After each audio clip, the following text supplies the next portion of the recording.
Recording is in partnership with the EA Creator Network. Hello! I hope everyone is doing well today. What's happening? Hello, Rav! Welcome! How are you today? I'm so glad to see you. Welcome! Cupcake got Best Bean! Oh my god! That's so exciting.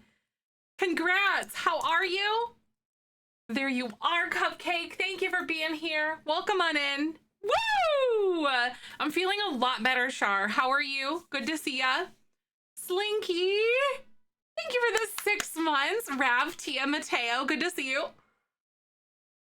Tier 2 as well. Thank you so stinking much. Hi, Cam. Renly, welcome. Hi. Feeling a lot better. It was an interesting weekend, but we're good. Oh my god, Rav is in the middle of catching up for Best Bean. Hi, Jiggly, good to see you. Yes, shell tours are over. Oh my gosh, but we have a brand new one posted to the gallery. Laura, Jules, hi. Hayori, Mel.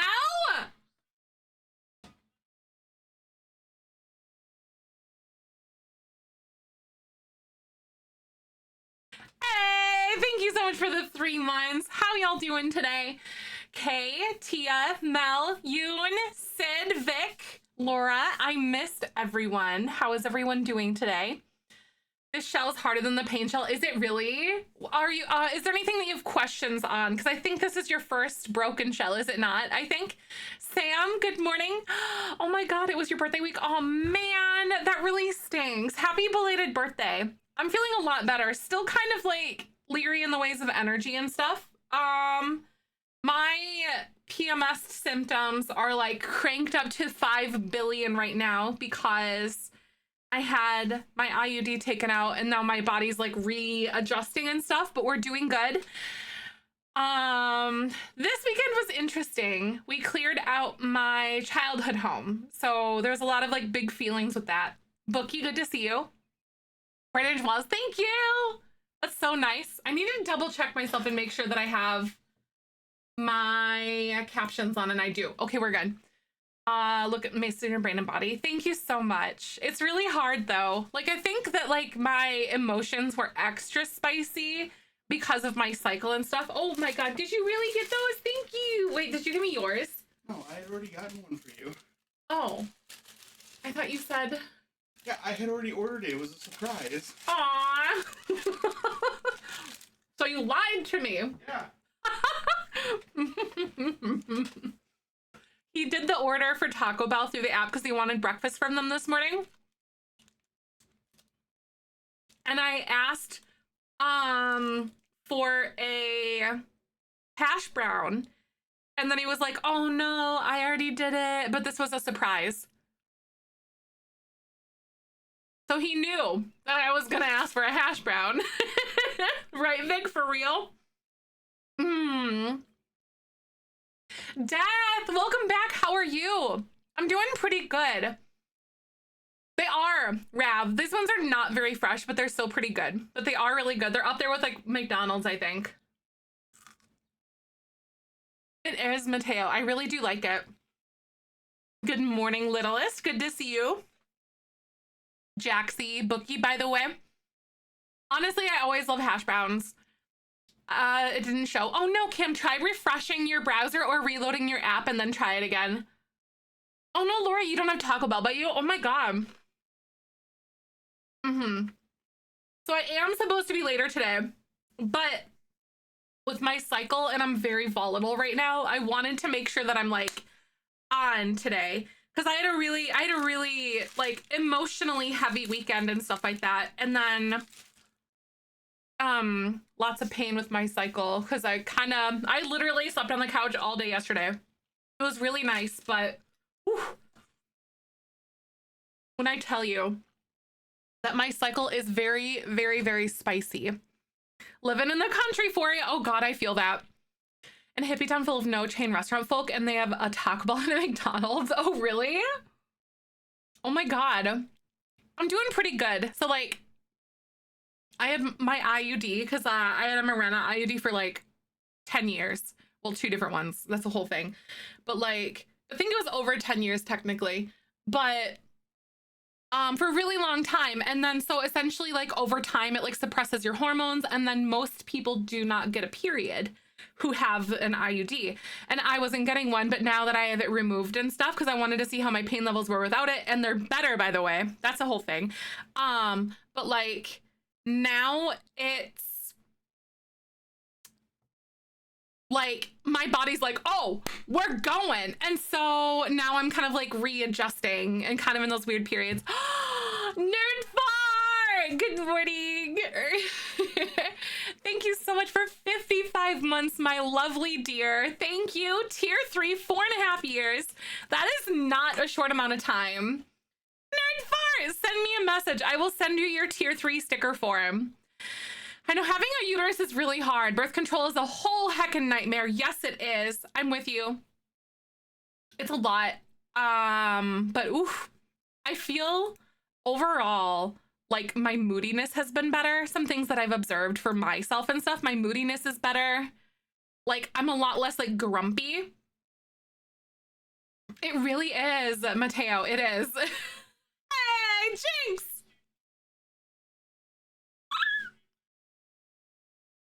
That is so awesome. Thank you for the 2 years. I hope you're doing well. Thank you for choosing to use your Prime subby here. Welcome on in.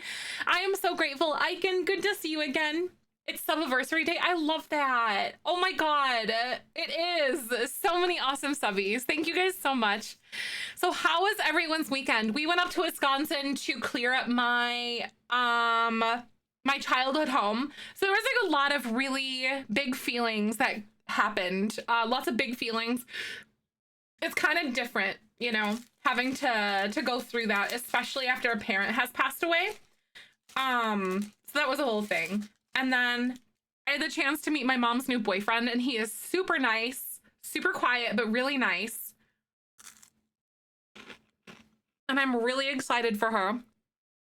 Oh, Mickey dinner. Oh, that's awesome. Raya, good morning. Just started downpouring. We had like tornado warnings in the area last night. Not in our county, but like if we stood outside, we could hear it in Iowa across the river.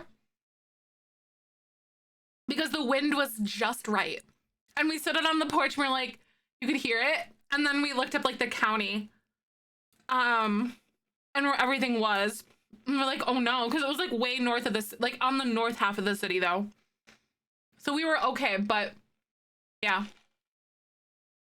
We had tornado watches until like 8 p.m. last night. And then I craved Jimmy John's. So Michael went and got Jimmy John's last night. And right, it's a little windy and kind of like supposed to be like 65 Fahrenheit and kind of nice here. It is terrifying though. I do not take tornadoes lightly. Let me tell you. Panda, good to see you. My weekend wasn't great. I went to family visiting the 4 hours wait kicked off between my mom and brother-in-law, and ended with him saying to me not be able to see my nieces again. Oh, that's so hard. I'm so sorry. That is really sad and awkward. I hope things kind of like iron out for you guys, you know? I really do. Jimmy John's, it's a sandwich shop. Their bread is really good. I really like their bread quite a bit. Husband just left for a business trip. Aw, Cam, alone for that long. It's a bit silly. You know what? I get that, Cam. Judy, good to see you, by the way. How are ya? But like, freaking, it's kind of like Subway, but less like build your own sandwich and more like order on the menu kind of thing, if that makes sense. Because Subway, like, they have like things that you can order specifically, but less of like a build your own thing. I don't think you can do like a build your own sub at Jimmy John's as far as I know, but their bread is way better. It's like more dense in like all the right ways. It tastes like more high quality at Jimmy John's for sure. He thinks their bread is bad. Break up. I'm just joking, but also red flag. I'm just kidding. You know, I stand on really weird hills sometimes. But then, oh my God, so Michael is going out of town all next week, actually. All next week, pretty much. Tuesday, Wednesday, Thursday, Friday. I won't see him until next Friday. So guys, you know what that means? I don't know what that means, but there's gonna be a lot of beanie time next week. But I'm so like, I miss him when he goes and plays Dungeons and Dragons on Thursday nights. Like from like 6 p.m., 5:30 p.m. to like 11 p.m. How am I gonna manage? I think Cooper's gonna have, like, all things go well, Cooper's gonna have surgery on the 22nd because he's got like a big cyst on his side that just keeps going and going. So we're getting that removed. Glad today is a build stream today. Oh, building a nice little house. Ah, Raya, that's exciting. 4 sim babies will be born this week, and I need names. Ooh. Any boy and girl names ending in IE. Oh my god, there was a hype train. Thank you guys for the hype train, by the way. I didn't even see it. Baby names ending in IE. Oh, you could do like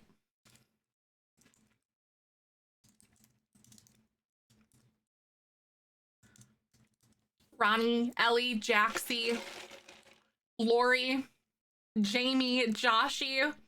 Those are all so freaking cute. Appleton Air. Does gender matter to you? Ollie is really cute. That one's Melanie. Oh, those are so sweet. Opal is the name of an apple.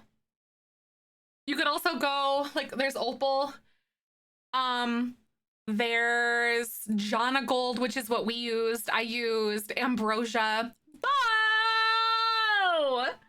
Thank you so much for the 10 months. You're so sweet. I appreciate you so much, Bo. What the heck?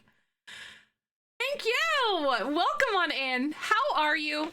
I hope you're going good. Jovi or Curie. Ooh, those are really cute too. I almost tipped over my drink. Thank you so much. How are you doing? I hope you guys had a good weekend.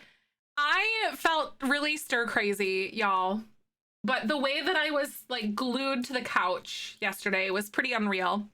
I don't think like I didn't leave the house. I did not leave the house or the couch yesterday. We live separate with our parents. I'm used to not seeing him, but I miss him. Aw, that is so hard. I get that. Emily. Oh, Emily is really cute too. Leonie. Yes, I know, right? You know what? I told freaking Michael about Leonie and he said no. And I was like, what? I'm gonna push on it though. I think it will grow on him because I will force it. Because I really like it. Emily or Emily. Yes, that's good. I know, Lexi. I'm offended. All right, I do have a question for you guys though. Would you love me if I was a worm? If you would, type yes in chat. And you must, you know, if you're new here, probably don't know what I'm talking about. So once every single stream, I give one of these away. It looks like this. I have a hair on my finger. Please don't perceive me. I'm hairy. It's fine. But like, it looks cute because it's not green screened IRL. I promise. It comes with like real orangey or not, green and like yellow green in here. And it's very cute. He's adorable. But type yes if you would like a worm sticker. Once every single stream towards the beginning, I give these out. I picked the name. I know, seriously, that's a personal attack on you, isn't it, Lexi? Like, what? Vic's like, you bet. Good morning, wormy worms. Good morning, Ginger. Worm, please. I love it. It's a good one, Rab. I love it. Worm, please. All right, here we go. Jiggly! Send me, I accidentally almost spelled sewer. Send me a message on Twitch. I will send you the worm form. I know where Jiggly lives because Jiggly is like Mickey's fiance and one of my real life friends. But I need you on the form because when I print everything out, then it'll be on the list. Hey, Mary, thank you so much for the 15 months. You guys are amazing. Cheery, good morning. No, stop it. Sorry, there was a problem. Stop.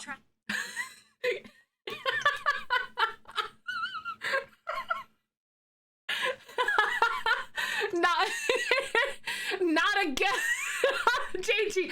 But I like your nickname. Don't call the popo on me again, please. I know, at least you didn't call the police this time. Freaking A, I swear to God. All right, there you are, Jiggly. I sent you your form. I need to send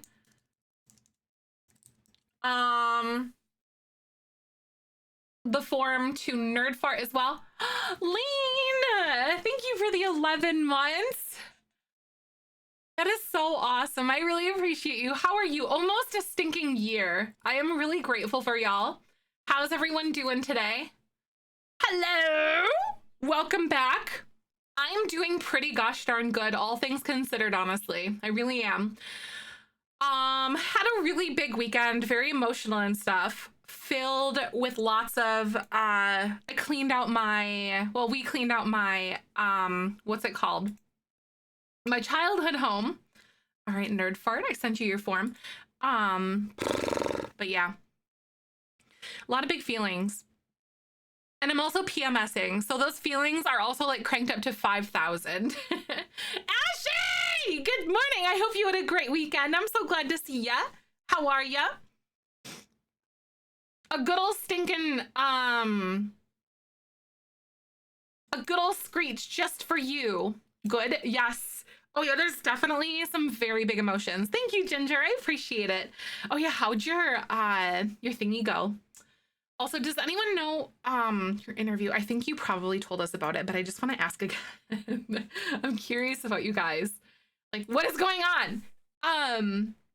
The police debacle, for real. That was so scary. She really did, Tony. Also, hi, Tony. Good to see you. She really does have like a lurch voice. Like, you rang. Hello. There was something else I was gonna ask today. Like, what am I doing? Oh, there was a patch yesterday. So I actually want to take a second to check out said patch notes with you guys, because I know I didn't like look at it and everything like that. But I really want to see it. I think The Sims actually posted about it because they did like an update, because tomorrow we get kits, which is very, very exciting stuff.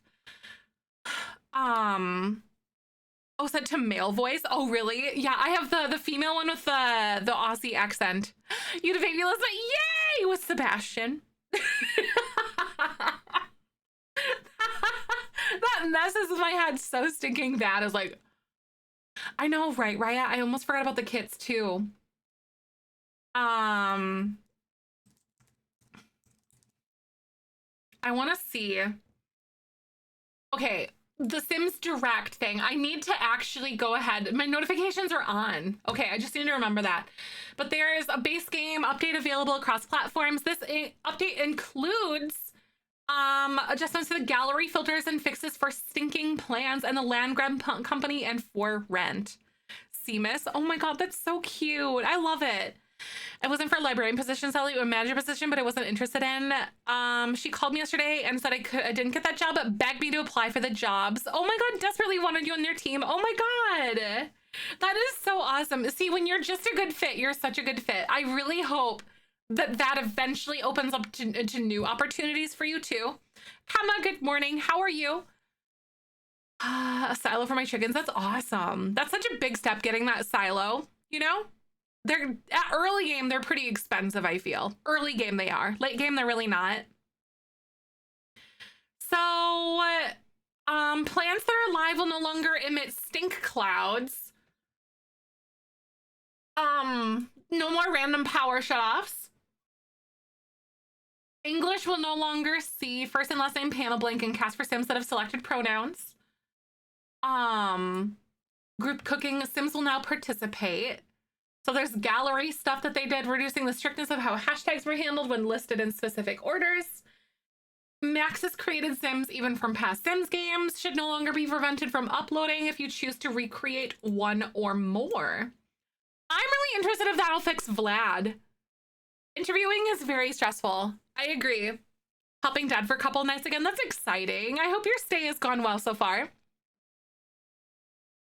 Oh my God, picture that's the Irish version of James. This is my dad's name. Perfect. No, that's cute. I like that. Eco lifestyle. We fixed an issue. The dew collector is not collecting water. Timestamps are now updated appropriately on the Social Bunny app. Well, Admirable Sims will no longer express desire to level up their nectar making skill when that skill is already maxed out. Yippee Horse Riding Sims now helps Sims lose weight. Ooh, that's awesome. Oh, Thai takeaway. That sounds so good, actually. I love Thai. I've been craving this curry that we had at like one of our local places or whatever. Maximum available rent value no longer lower after evicting a tenant during a grace period in 11C Sungai Point. Landlords who own a residential rental and own a business will no longer have a fund transfer issue. The shawl sweater is now visible when selecting a fashion choice in cast filters. Realm of Magic. What a conundrum. When aliens abduct spellcasters, they will now become pregnant and give birth to an alien baby instead of a sim baby. Wolf Be Gone drink sims no longer have a fury glow still showing. Updated cast accessories originally showing up in werewolves, even though accessories are not applicable to werewolves. A texture issue with the chipped nails in Grunge Revival has been updated. Poolside Splash. Remove some texture bleeding. Okay, I know what that one is. And then the windows have been updated to show the correct wall height categories. The arrow slit window has been updated to show that it can be placed on curved walls. And then now there's basically like some items that have been updated to appear in outdoor wall sculptures. Okay, that's kind of exciting. There's a little bit of like fixes here and there. I know that's a pretty good update, to be honest. It really is. So, does anybody know if I should download Tool and Better Build by 2.8? So this is February 14th, it seems. It does not seem like there's anything else here. I'm gonna open this up. And I'm just doing some like little maintenance bits and seeing if I should update these. So Tool, I don't know what version this technically is. I'm excited for the kit. Hi Tropico, welcome on in. I'm really curious about them, yes. How's everyone else feeling about the kits? I will have some giveaways and stuff like that. But yeah, I'm so excited. 4 days, but I've missed this. I know, I missed you guys too. I was going stir crazy for sure. Listening to your brain and your body and stuff is so hard sometimes. Team-X settings. Did I accidentally put that there? I don't know. You're ecstatic. Oh, okay. There's one like that's a party one. I don't remember the name. And then there's also one that is Urban Home Homage, I think. So a lot of like ethnic create a sim stuff. Really beautiful. It was they teamed up with Ebonics to make them. And Ebonics, if you don't know, she makes a lot of amazing hair textures and everything. Yeah, party essentials, right? Cleaning downstairs. Oh, that's awesome. Michael put in laundry today and I was really grateful because I've been like wearing lead shoes basically, really tired. Waiting for my Sims to be in their second trimester to do a gender reveal with the new kids. Wait, that's so exciting. I love that idea so much, Laura. That's so cute. I hope those balloon swatches have some good ones. I can't wait to check those out. I'm so excited about that. Yes, I know, right, Ginger? Yes, I'm so excited for her too. I don't use her things, but I love the work that she does. You know what I mean? Like, cause I just don't download CC, but I'm very familiar with who she is and what she does and what she has done. Especially like keeping the heat on EA and stuff like that to have better hair textures and stuff like that. Yay for diversity. Content makes gameplay so much richer and welcoming. It does. No, there's no early access for kits. No. So I should have my code probably tomorrow. And then I will also have, what's it called? A giveaway code for each of those. However, if I do have problems with getting the codes right away, because sometimes they're a little bit slower on the uptake of those, then I'll just give away those. I'll buy them and then I'll give away the other codes to you guys. So then I'll have 4 giveaways instead of 2. I love Ebonics. I know, seriously, right, Lexi? I'm so stinking proud as well. But it doesn't seem like there's a lot of an update, to be honest, because these packs just add items. So I guess I'll kind of just keep things under my thumb a little bit, but I'm not seeing any need to like do any updating of mods or anything at this point. You're streaming before I even woke up. Nice, right? But yeah. It's been a lot easier for me with my headspace to go live earlier. Because by the time that 5 p.m. comes around, my brain gets ahead of me. I don't know how to put it. Yes, I want to do some kit reviews. I want to start recording videos again and stuff and doing more YouTube things. I fell off my productivity routine and it's so stinking hard for me to get back on, but I'm so motivated and so thirsty for it. MCC put out a patch, you think? Okay. Where I live right now, there's 4 different time zones in the United States, I think. There's Pacific, there's Mountain, Central, and Eastern. There's 4 different time zones. And then there's like Hawaii as well. And I think Alaska is like a different time zone if I remember. But mainland United States, there's 4 different time zones. Where I'm at in Central Time Zone, it is 10:50 a.m. So basically it's anywhere between 8:50 a.m. all the way to 11:50 a.m. in the main continental part of United States, I think, right now. United States is really big, like really big. I don't think a lot of people realize sometimes just how large United States is. Yes, yeah, I really did think so too. The time zones are only 2 behind me, right? I know that it's like, isn't it still really early in Hawaii right now? I think EA being culturally insensitive with the name, but I think they worked with a creator from the community and she's the one who picked the name. So it's nice to have more inclusion and representation in the Sims game, right?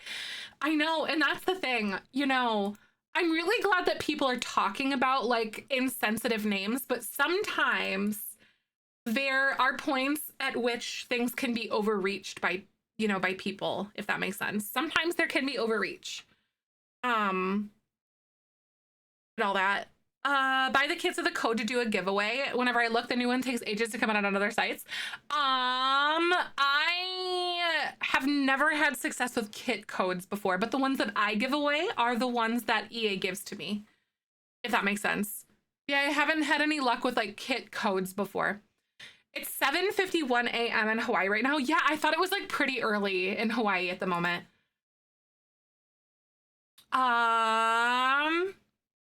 I really want to like enable mods and custom content and stuff and then just go out here and build. Look at how cute this is though.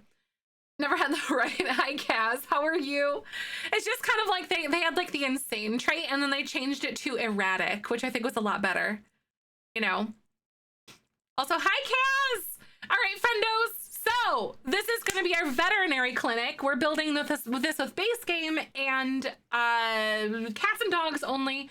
But I'm going to go ahead and take a quick pause and I'll be right back for ads. And then in the meantime, I'm actually going to like bring up, like reload my game with mods and custom content because I need better build buy-in tool.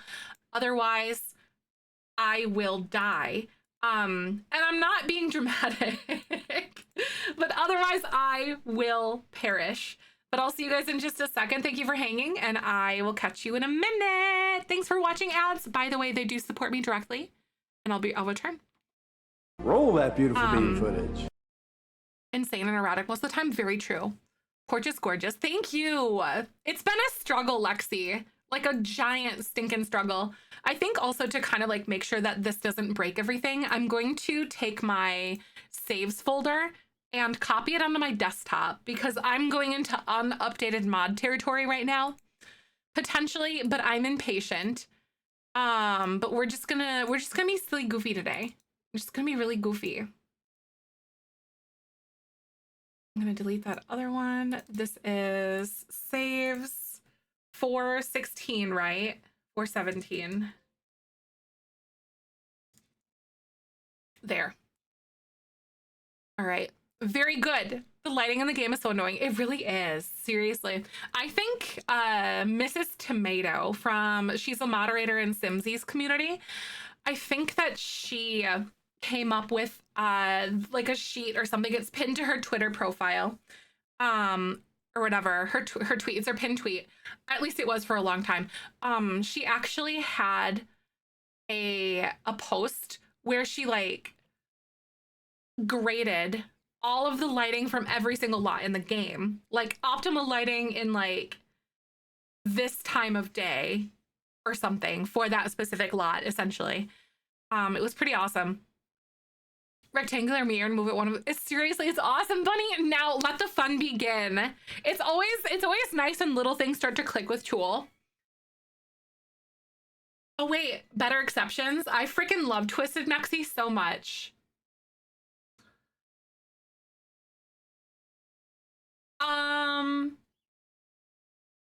So it doesn't seem like there's anything at the moment.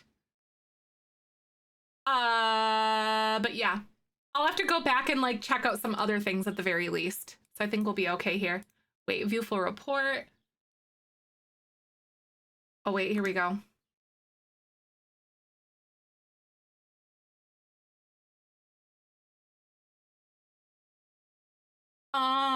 This is awesome. Oh, made you so excited. Yes, I know, it's so awesome because you can do so much more now, you know? Virus, good morning. In a silly, goofy mood. I love that. I'm excited to be here too. I like how there's a confidence rating. It's like at least 30%. Nima! Thank you, lovely, for the 15 months. I really appreciate you. Welcome on in.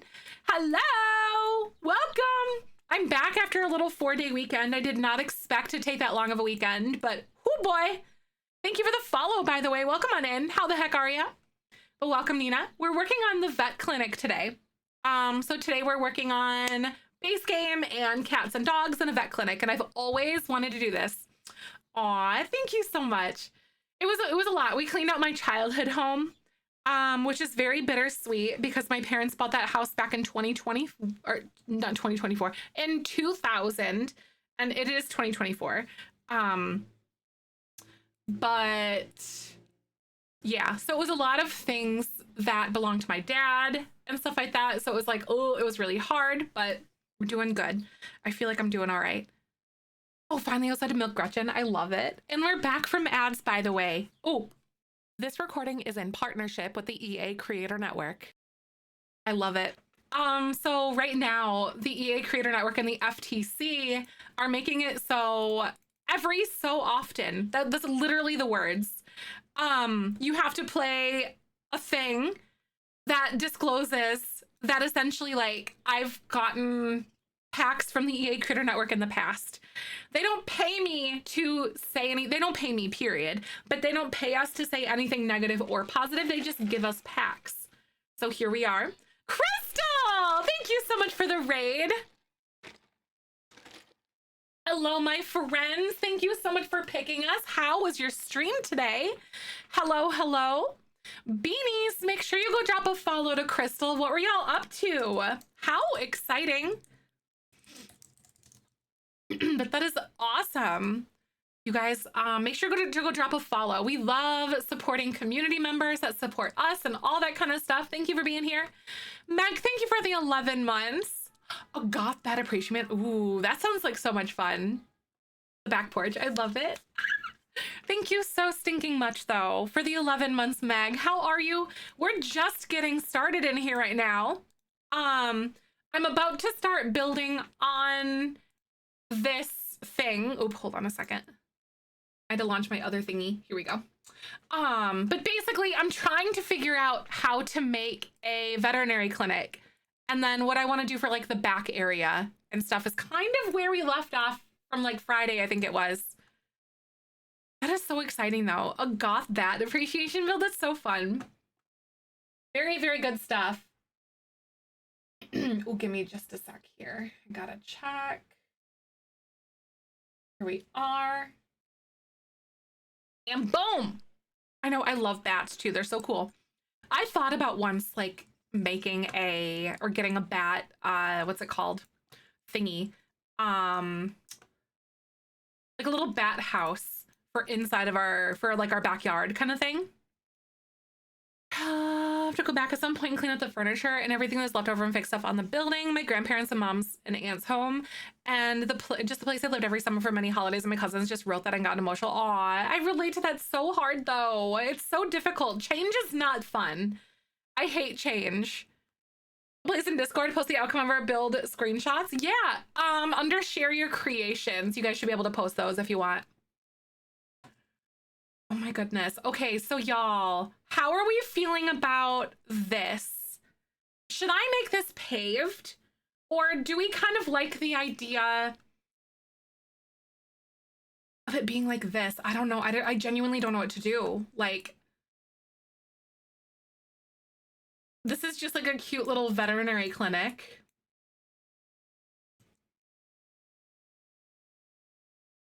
Hi. The grass has such a nice vibe. That's what I'm thinking too. Want some for when I put fruit trees out front? Ooh, heck yeah. Finally got Decor to the Max and it's a game changer. Decor to the Max is really good. I am definitely with you there. There's a lot of really fun items that you just don't think that you would use that much, but you really do, you know? More natural for a vet clinic, and I suppose it's right for pets to walk on the grass, right? Yes, exactly. So the issue that I have is that then, like, this grass just looks so fake in comparison to, like, the rest of it. Because you can't terrain paint up here, you know? But it just looks so fake to me. And that's the thing, because I know Eco Lifestyle has some other grasses, but this one is only base game and cats and dogs. All right, yay, I'll see you later. Thank you so much, Crystal.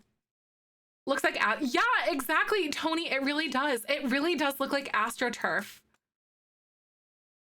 Yeah, there's a lot of things in Decor to the Max that you just wouldn't really ever guess is like a thing, you know, like that you would ever use. But there's actually quite a bit of things that are pretty usable in there. That's one thing that I found out.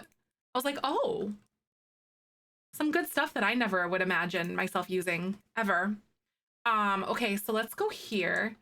This little tan bark thing. And I wonder if I can get just like a cute little something or other here.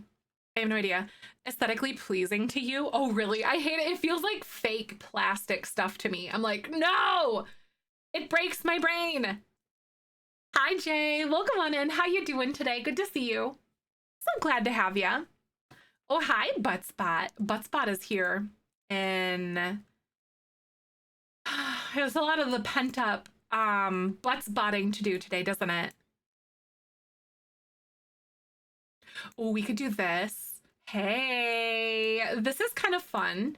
And then we could like do this here with those little thingies. And it's like a cute little entryway. I'm doing pretty good today. Not bad. Really can't complain. We're trying to build a veterinary clinic, so I am trying my hand at some things here. It's not bad. Last time we were working on this back area and everything here. I think I'm gonna take this and try to like elevate this by like negative 0.25 and see if I can get that to look good. And we can. Okay, that's perfect. So much goatee chaos. I love that. It's so fun. Small pebble terrain and have the grass on the foundation. Ooh.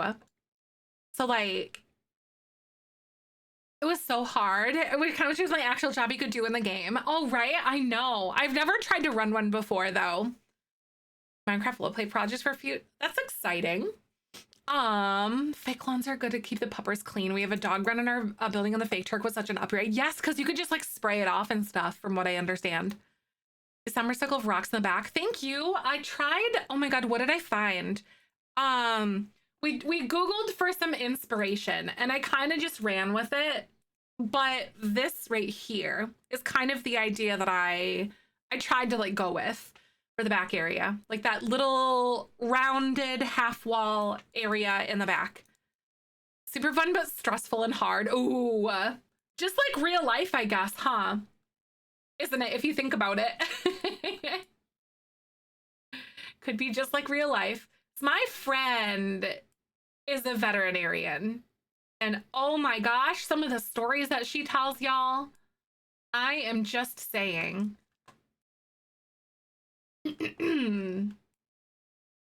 Vet today with my kitten and she was so scared. Oh, bless her. Oh my God, you know, and that reminds me, Cooper actually has to go to the vet next like this coming Monday. We're hoping they have an opening that they can like fit him in. Otherwise it's the 29th. Yeah, I wanted to be a veterinarian when I was a kid too. Personally, I did. But yeah, so Cooper has to have a few, like a little surgery. He's got to get some cysts removed, which is really scary, but he'll be okay. He'll be in good hands. Okay, guys, I have like this idea. So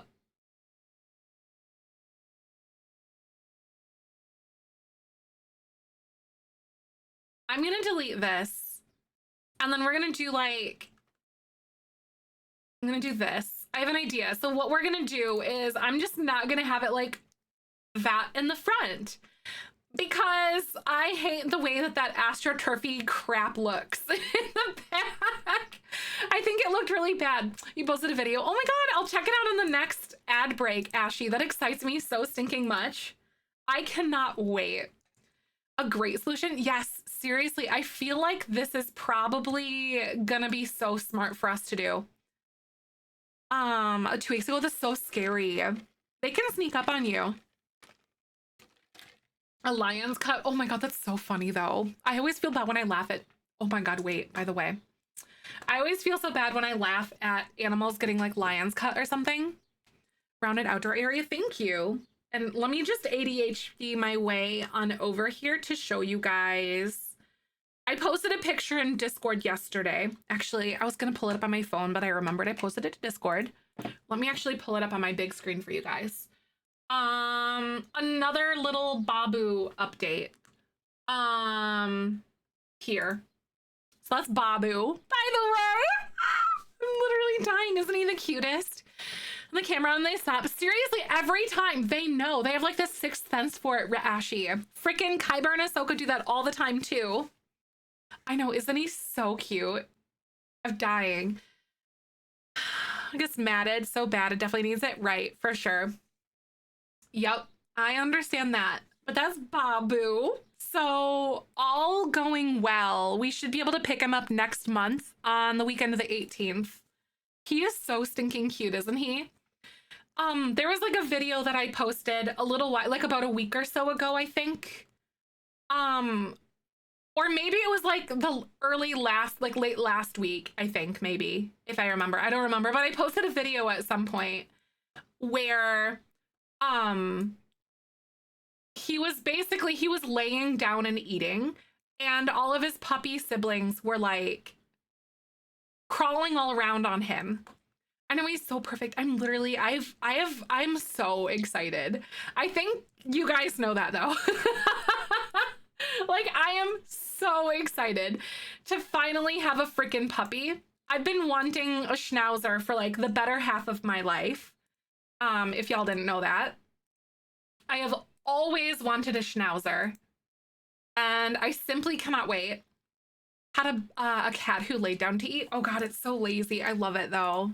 But like, apparently he's just a lazy little guy, and just kind of like hangs out, lays there. And all the other puppies just like walk around on him and stuff. The video showed his personality so much. I hope so. I really hope that he is gonna have that sort of personality, you know? Like, it could have just been like a lazy, sleepy moment, but oh my God, I'm praying so much. Marshy lays down to eat too. That's so funny. Chill dogs are very good. I agree. You just never know what you're gonna get with puppies sometimes.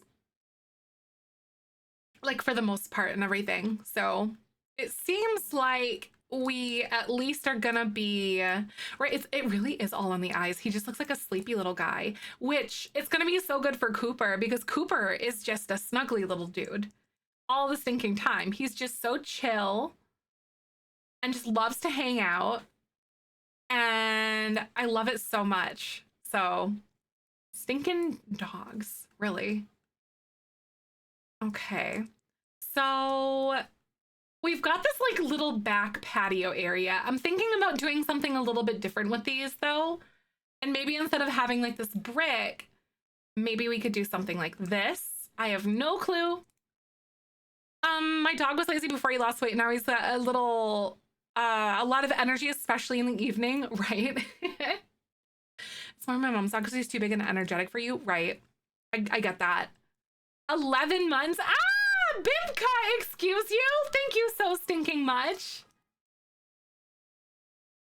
Thank you so much for the 11 months. That's almost a year. How amazing. I really appreciate you. I hope you're doing good.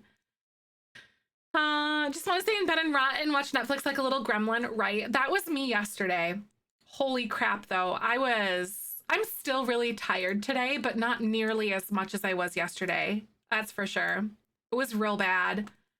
My cycle has been destroying me. Chill dogs are so good. But I'm kind of at the point, like, I hope that Babu will manage whatever it is, like whatever his energy level is, obviously. But like, I'm really hoping that he's just kind of a lazy little dude. It's gonna be so cute. Fire hydrants and dead grass. It looks like, wait, that's so cute. Wait, no stinker. That's adorable. I like the little fire hydrant idea so much. That's cute. Should I bring this out a little bit, y'all? Like, I thought about it. Going like here. Like bringing this, oh.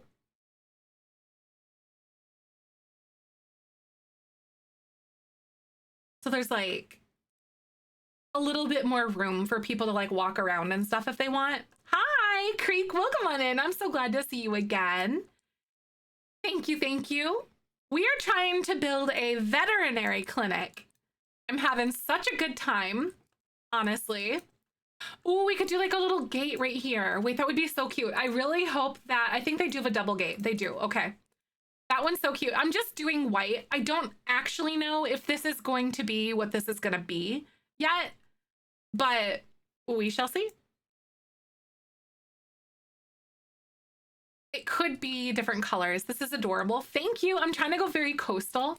So on the inside, I'm imagining these to be like the examination rooms or something. I might have to make things like a little bit bigger though, which I'm totally okay with that idea. Hi, Tawny, welcome on in. I hope you're doing good. Good to see you. I hope you had a great weekend. Maybe making them just a smidge bigger so we can fit, because some of that veterinary like stuff is just big. You know what I mean? Like the stuff is just large. So I think that this, yes, this will be completely functional. This is going to be for my save file and stuff like that. Good question though, Kitty. But yeah, this is going to be all functional. And base game and cats and dogs only. I'm doing pretty good, honestly. Pretty good. I really can't complain. Thank you for asking too. That is really nice. Yeah, grief is such a weird thing. Hi, Bubbles. I'm really glad to see you. Welcome on in. We're building our vet clinic, having such a good what day is it? Wednesday. It feels so strange because I haven't streamed in a few days, so like basically since Friday. We're doing good. I really like the idea of making like a little walkway. I'm just gonna add this here around the side. I don't know if this is where this is gonna be yet, or what, if this is going to be like the texture that I like, the floor pattern that I decide to use. Oh, I'm out. I'm at work, but here for a bit. I'm so glad to see you though. I really hope that your day goes well. Regardless of what that looks like, I'm just glad you're here. Seriously, right? I know it's really difficult for me to justify taking time for myself though, because I like what I do. But sometimes it's just a good reminder to take a pause, you know? Yeah, the grief is so interesting sometimes. But I did get to meet my mom's new boyfriend, which was, he seems to be really nice. So I'm pretty excited for her on that front. That's nice. So it's very strange for me to say like mom's boyfriend, because my parents were together for like 40 years, which is like, I'm 32. So they've been like together for like over my entire life. So it was just weird. They were married for 40 years, but they dated for longer than that. Rested productive too, that's so true, especially on my period, because my periods absolutely body me. I know it is so weird, but it's good. That's a valid reason to take time off. Oh, 100%. Yeah. Definitely. Ah, Jill, thank you so much for the 4 months. Welcome on in. I really, really appreciate you. How are you doing today? Yeah, Lean, it's so strange. Time off you deserve, time you need. Thank you. It really has been interesting to process, especially like all of the potential baby bean stuff going on. For those of you guys who don't know, I did post a little something to Discord in our support group channel a little while ago. There's some very big, very scary and uncertain things that are kind of like in the future for Michael and I right now, as far as like that stuff goes. So our relationship is great, better than ever, but fertility stuff is what I'm talking about. But so that's interesting. And also thank you so much for that follow, friend. Welcome on in. How you doing? Seriously, mine, like my hips and everything hurts so freaking bad. Oh, you got milk on your phone? Oh no. Hi, Nikki. Welcome on in. How you doing today? Yeah, my pelvic pain. I've also discovered that like my pain is so significant because of my fibroids that I have. And I've never been told that before by any doctor.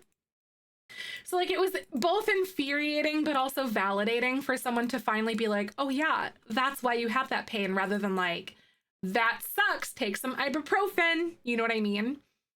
So like I don't feel so crazy when I'm like bedridden, or I don't feel like such a baby for it anymore, I guess, if that makes sense. I don't know how to describe it, but the pain is definitely like better,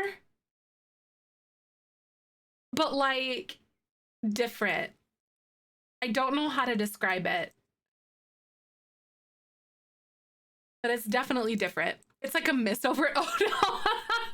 Like the little splatters and stuff. I get that. Oh my God. I do like milking cows though. I think that's fun. I've never milked a goat though, but I've also never been like around goats before. Take all the time you need. Aw, thank you. Validate women's health conditions, right? It's so crazy. Like AFAB healthcare is so like behind. It is crazy how behind AFAB healthcare is. And I will always be like a huge advocate for it. Because even it sucks because even among like good self-advocacy, stuff still can happen, just like Michael and I, you know, like the things that we're kind of going through right now. So, but it's so frustrating that it has to be that way for some people. Alrighty, friends. So Twitch is actually going to play some ads in just a second. I'm going to go ahead and play these and then I'll be right back. Thank you so much. I really appreciate you guys chilling out and hanging. Ads do support me directly, and I'm going to pause what we're doing right now in game so you don't miss anything. And I shall return. Roll that beautiful bean footage. We'll see even more. Yes, exactly. And that's one thing that really freaks us out too. I also know that like I think in Texas and Tennessee at the very least, there's a third state, I think like Louisiana or something. I think they outlawed organized protest, or they make it something not outlawed. They did something where it makes it more difficult to have an organized protest in those states, which is really, really, really, really, really insane. Please vote. Please vote. But yeah, it's so crazy, but it very unbelievable. It is unbelievable. Buttspot is just here for all the comedic relief.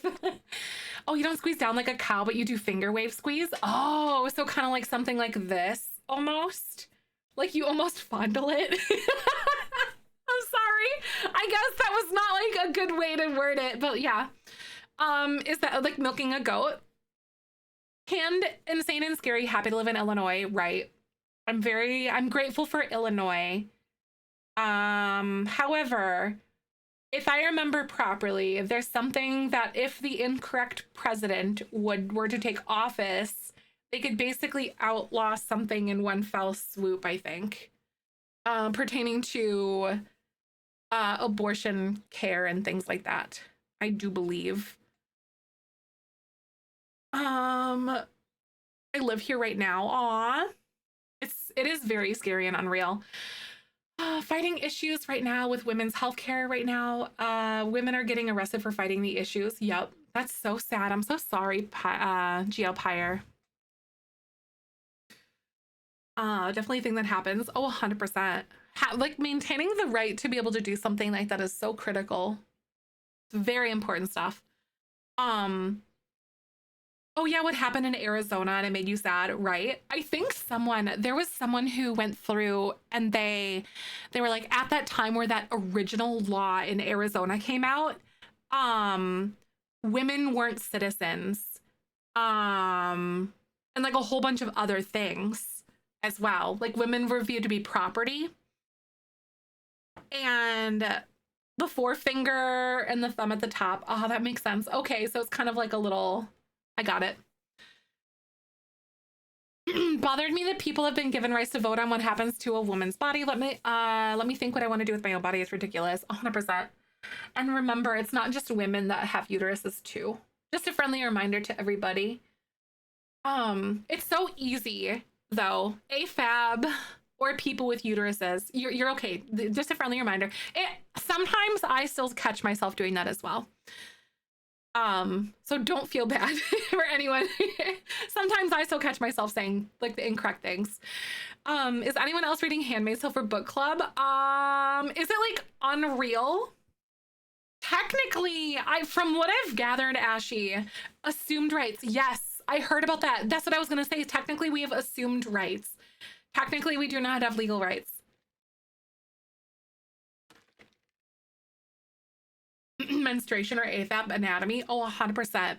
Like, what is it? Decisions. If decisions are being made about people that are not sitting at that table, then that is a problem. AFAB, it doesn't lay nice in the mouth when you say it, right? I get that. I can. People with uteruses are AFAB. Oh, I can imagine, especially Camilla. And by the way, we're back from ads, by the way, everyone. Thank you for hanging. I can also imagine that that would be the case if you speak like a different language. I'm there. Thank you.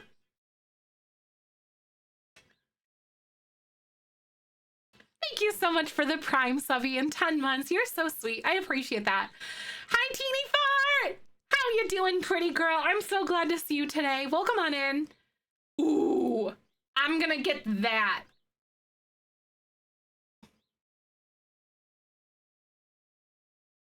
I am gonna get this, and then we're gonna tie this in. It's gonna look so cute. Anyway, sorry. I just got very excited for a second. I gotta find this fence, and I don't know where that is. Oh Jesus, that's big.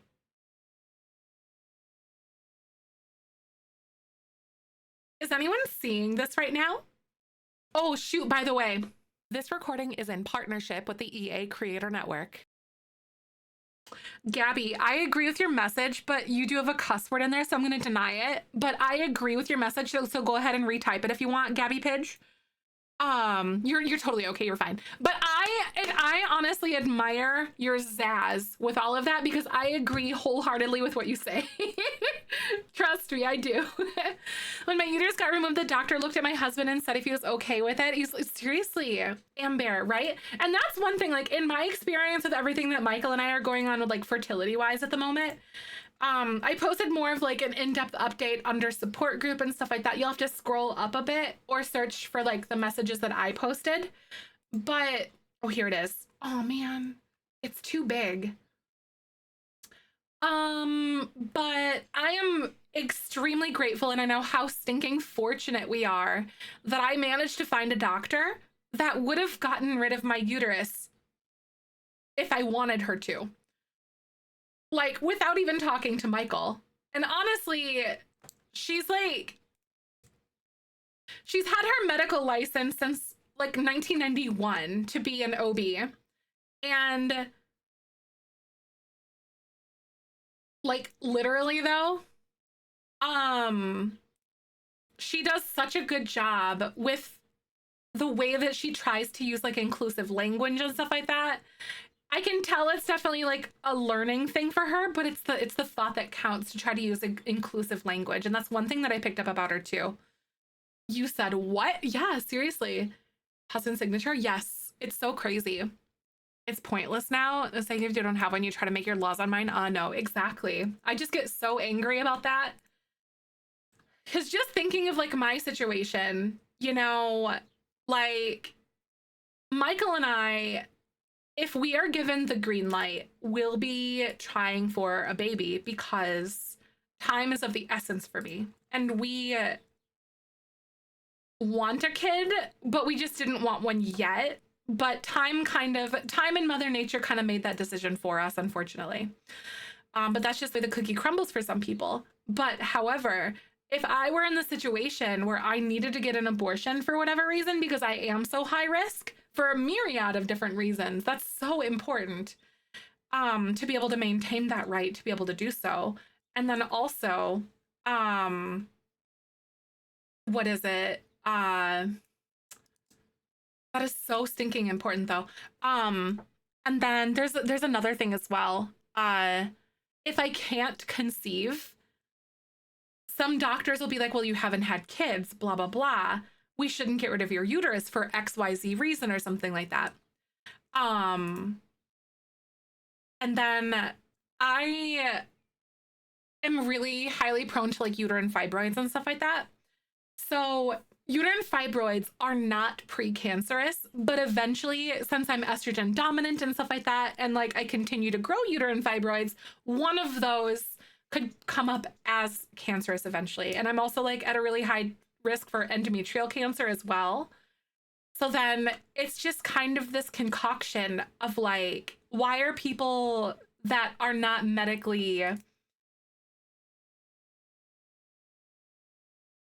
what's the word I'm talking about? Why are people that are not medically like educated making these decisions for people, kind of thing?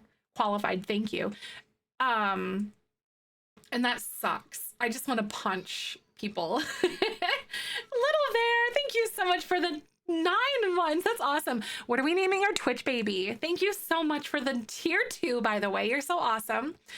Possibility of a bill raised in Indiana Senate floor banning abortions on certain birth control methods. Yes, and IVF is also on the table as well, which Michael and I, depending on what that would look like, that would be something that like Michael and I, or even like other couples, would need to consider as well. So like, this is extremely personal to me. And even if it wasn't, I'm still going to kick and scream for other people too, because that's the right thing to do.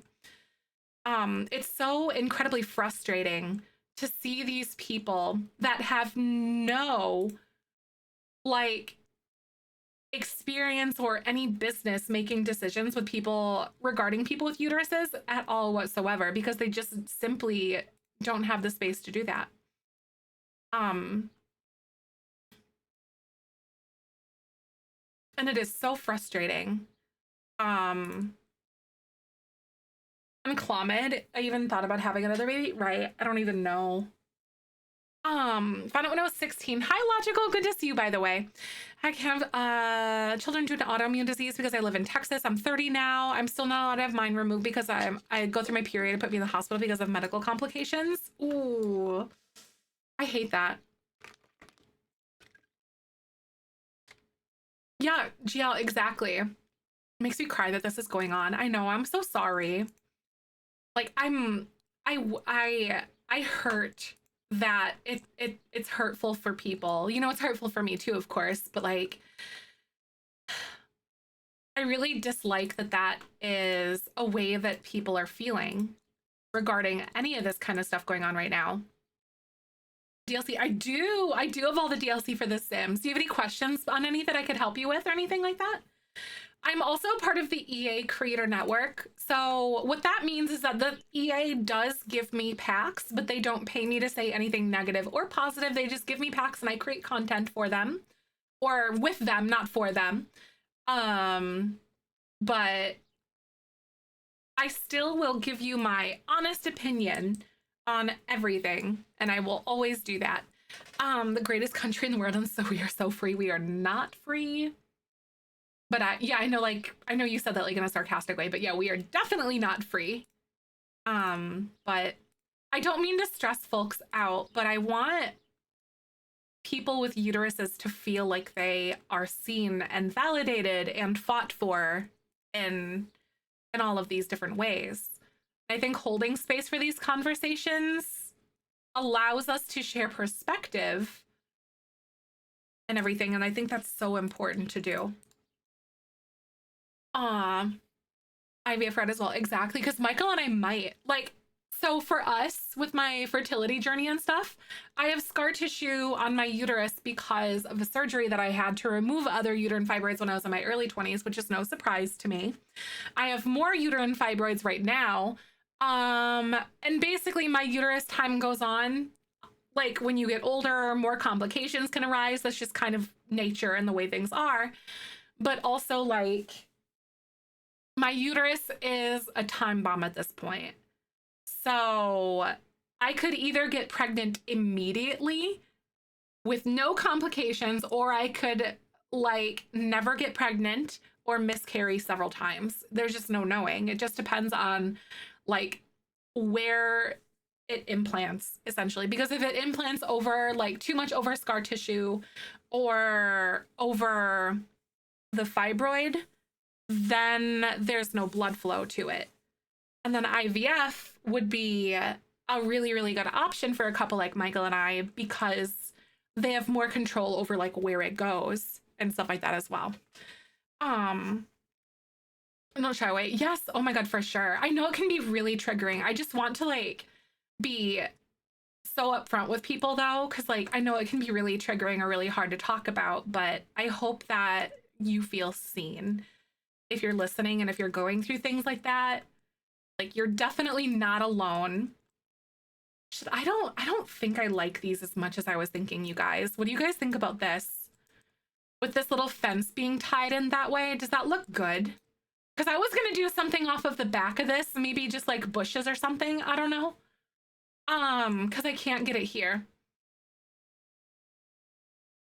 Yeah, exactly right, Gabby. Because like it's not like a guarantee, obviously, but like where it goes can impact implantation, you know, and all that. Like where they guide that and all that. Witchy DLC worth it. Are you talking about the one, the Rune, good to see you, by the way. Are you talking about the crystal creations, or are you talking about, what is it called? Realm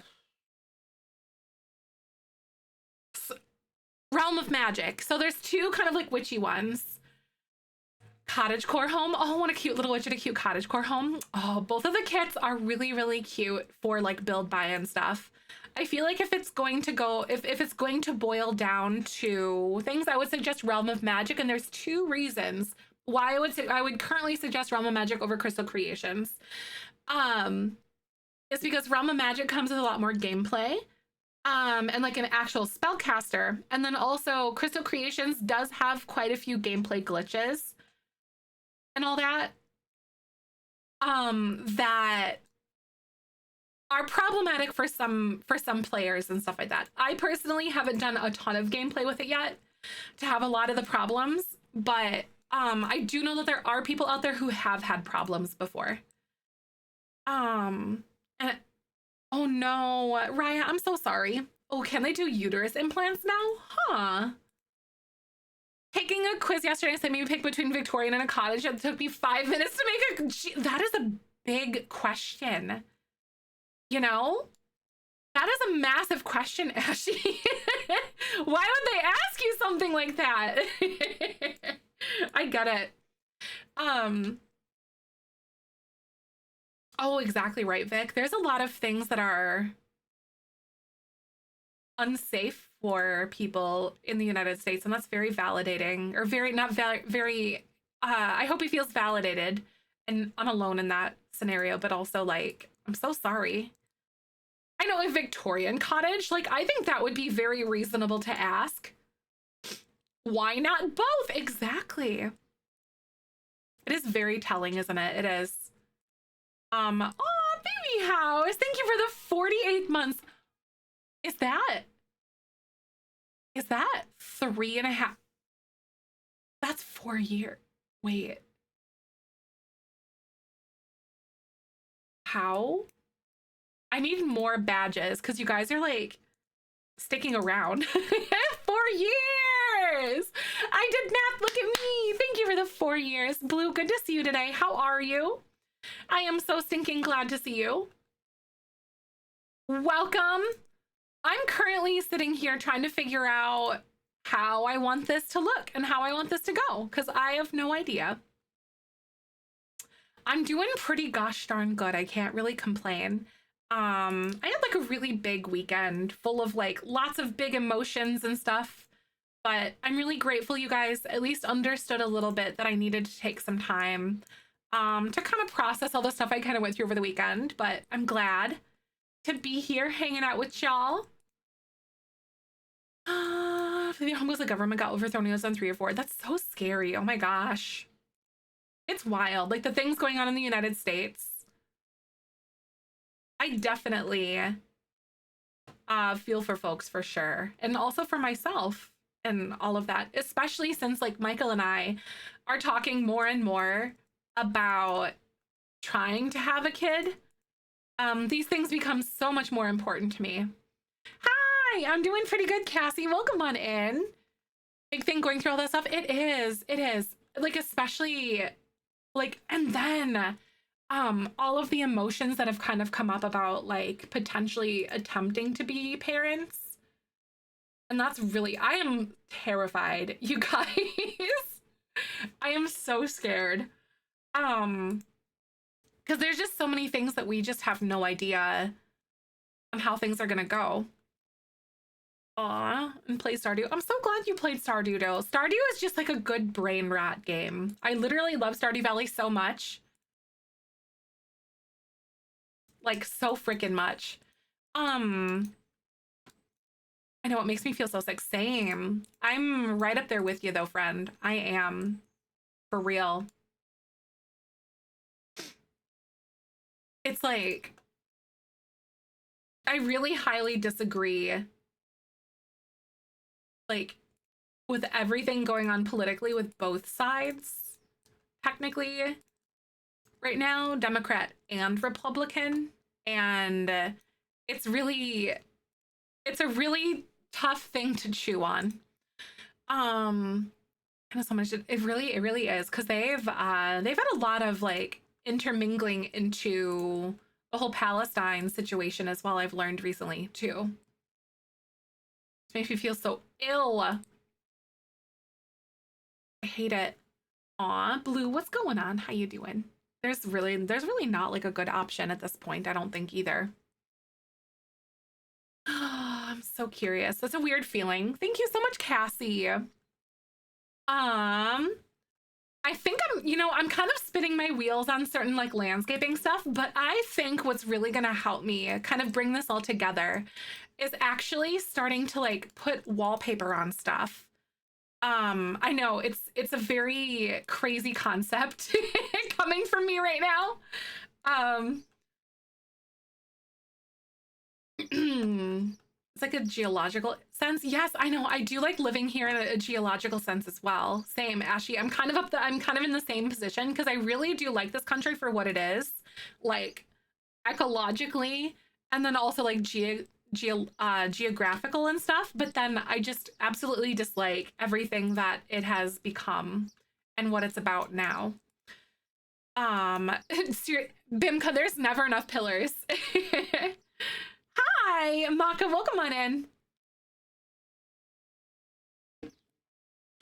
Landscape, but the government's actions are the poison, the vibe. Exactly. Oh, 100%.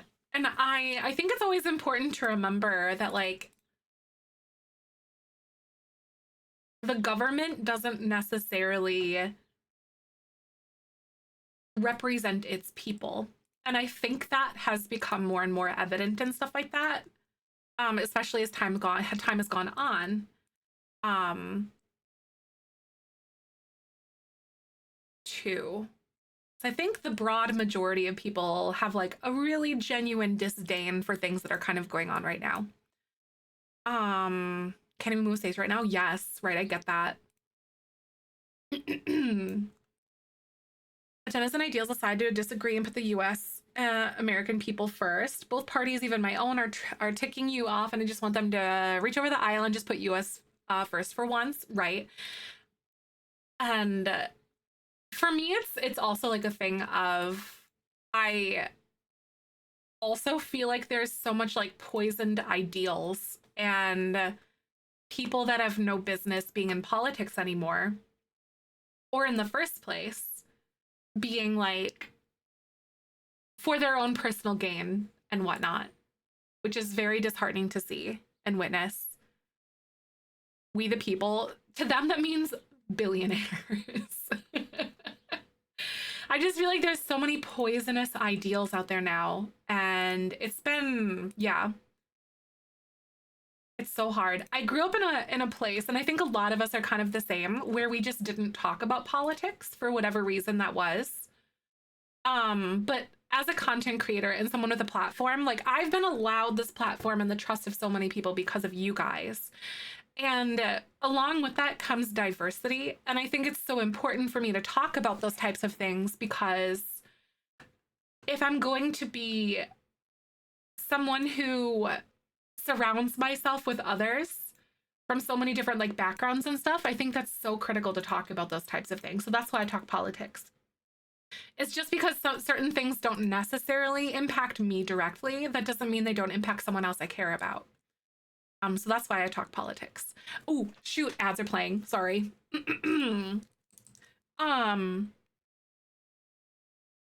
There's some quote, I don't remember what it is. It's like, oh, they came for the Jews, but I didn't speak because I wasn't a Jew. Then they came for this, but I wasn't that. So then I didn't say anything, but then they came for me and then no one was left, kind of thing. So it's like, it kind of goes for reproductive care and like abolishing or Roe versus Wade. It's like, I knew in my heart that they wouldn't stop at abortion, and now they're going for IVF and stuff like that. So, it feels very conspiracy to talk about those things, because you never feel like that could be reality. It's almost like we've gaslit ourselves into this comfort zone of thinking that these things can't happen to us, but they truly can, especially left unchecked. Like kind of like how things have gone for like, I would go to say since about like, wasn't the Reagan administration, I believe. I'm in a family of a lot of people who voted for the carrot, and they say, well, Grammy would have, and I'm like, she was a registered Democrat. Right? Living was voting for Obama. Voting for Obama. The Obama administration and that Obama era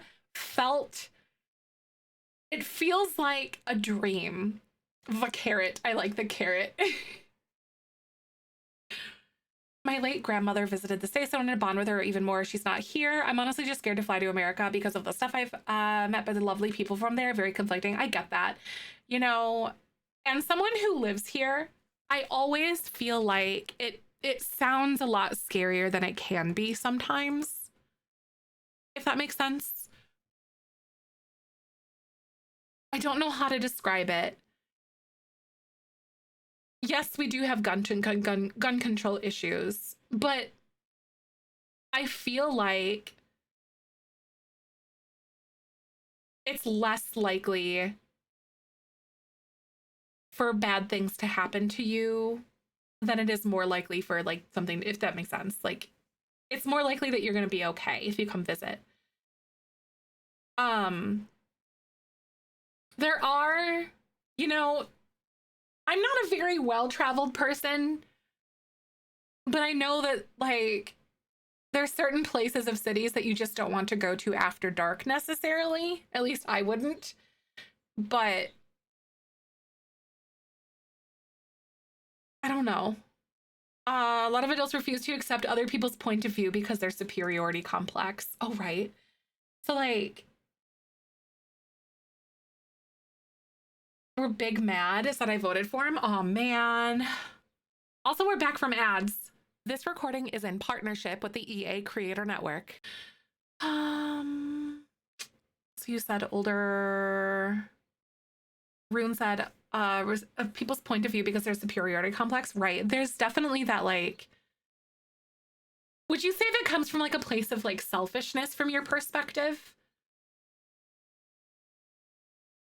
Like, now that we're talking about that. Hi, Angela. How are you? I'm so glad to see ya. Would you say that that would feel like a place of like selfishness? Like where they feel like their way is like the better way because it's the good old days kind of thing. Almost. The OB. Oh God, Ashley, that's so scary. You were going to the OB when you were reading it. Oh my God. Ignorance, maybe, right? Because like there are some conversations that I have with like older people, and this isn't like everybody, of course, because you remember like when talking about groups of people, you can't always lump everyone into the same group kind of thing.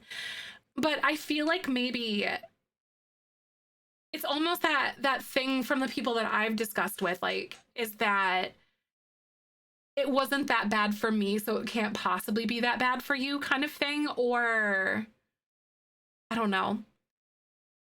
They vote for people who don't protect the immigration right as a literal immigrant, right? No, I get that. I understand that. And like, while I have like this relatively large and loving family, sometimes it genuinely feels like, especially that I'm queer and everything like that, some things really feel like they're spoken out of both ends of their mouths about certain stuff. Like they won't stick to something. They'll say like, oh, I love you and I care about you. And then they don't, I don't know if like some people just don't comprehend the weight that and the value that their vote has now kind of thing. I think it always has had that value and that weight, but like it feels like it definitely has like a different level of significance now. Hi, Tyrion. They want to remain comfortable, right? I know. Well, the thing, yeah, it's like, oh yeah, Valencia, exactly. I love you and I support you, but them gays, right? Yes. Or some of the things that I've kind of encountered and whatnot during conversations is like so much misinformation surrounding the LGBTQ community. And I guess in the moment, I have such a difficult time trying to articulate how to like call those things out or something too. If that makes sense. I don't know how to put it. Love you and support you. Don't stop voting for parties that do not support my existence. Thank you. Yes, exactly. And it really is that way. Because someone asked me the other day, and it was on stream and stuff. It's like, because who I allow to like be in my space is like a very sacred thing to me. And like, that's something I don't take very lightly. And they asked me if I would not be friends with someone or let someone in my space who votes a certain way. And I was like, well, it would certainly limit me to like how close it would limit how close I allow them to get to me truly and stuff. I don't know how to describe it.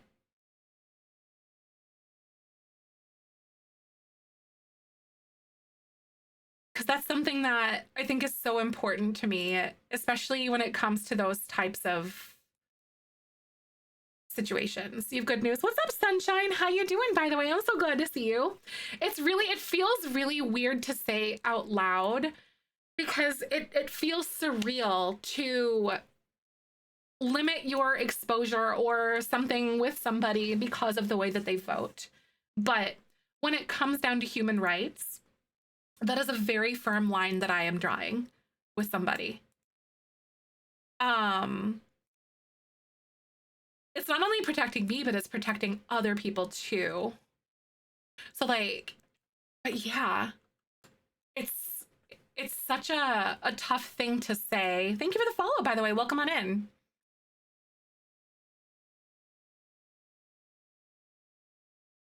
Welcome on in. Usually people say political stance and friendship shouldn't matter, who vote for the wrong parties for lack of better wording. Right, exactly. Token Princess, I wouldn't necessarily call myself a hypocrite though, dear. Lovingly, I wouldn't call myself a hypocrite for that. Because one thing, if this wasn't your first time in chat, one thing that you don't know about me is that I spend a lot of time having conversations and talking to people about certain things, but who I allow in my space doesn't make me a bad person. It makes me a person with boundaries. And if I'm choosing not to spend my time surrounding myself with people who choose to overlook or choose hatred for other people, then that's a boundary that I'm comfortable setting. That doesn't make me a hypocrite, because I save space for everybody and always for love and education above all. But the limit and access that people have to me is going to be very limited. Because if my friends and my peers are not safe around other people, then that's something that's really important to me to emphasize when it comes to my friendship and my space, if that makes sense. It does not make me a hypocrite in that sense. To say, now what is hypocritical is to vote for somebody and say that you love somebody, and then the person that you're voting for is speaking and politicking on opposite things than what you are claiming for somebody else. That, you know, like, so anti-trans laws, anti-queer laws, that kind of stuff. But not saving space for someone does not make me a hypocrite. In fact, I would argue that it probably makes me, it doesn't make me better than anyone else, but it makes me more, how do I want to say it? I'm not willing to speak out of both parts of my mouth.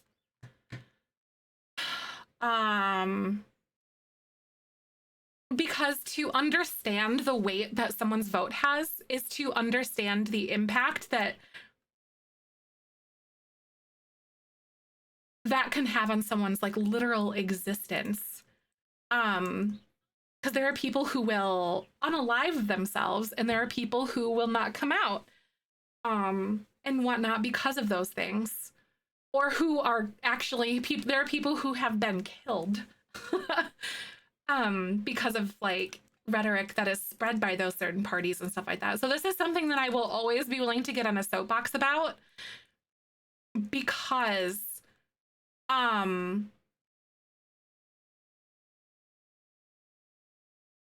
silence lives where hate makes a home, or vice versa. I can't remember what I said it or how I said it, but hate lives where silence makes a home, or hate makes a home where silence lives, or something. But essentially, like, silence is to hate, and to stay silent on something is to allow things to happen. So being quiet isn't something I'm willing to do. Better than in my country, vote for groups and stand for different things. There's a certain group that is very racist. If someone that I know votes for that group, will break off contact because the groups are just horrible, right?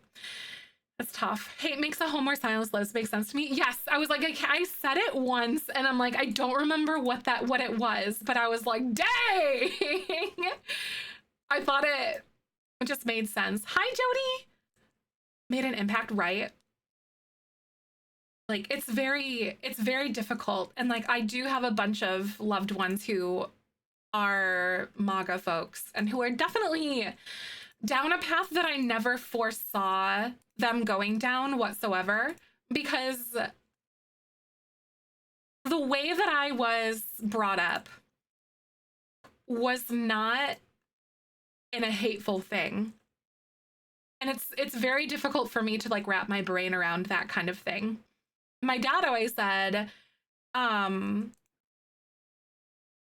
someone voting, like a worker voting Republican is like a chicken voting for Colonel Sanders, I think is what he said. Because it can be against your own rights and stuff, especially. That is what Dad used to say. And that stuck with me. Because like it does matter when it pertains to stuff like that.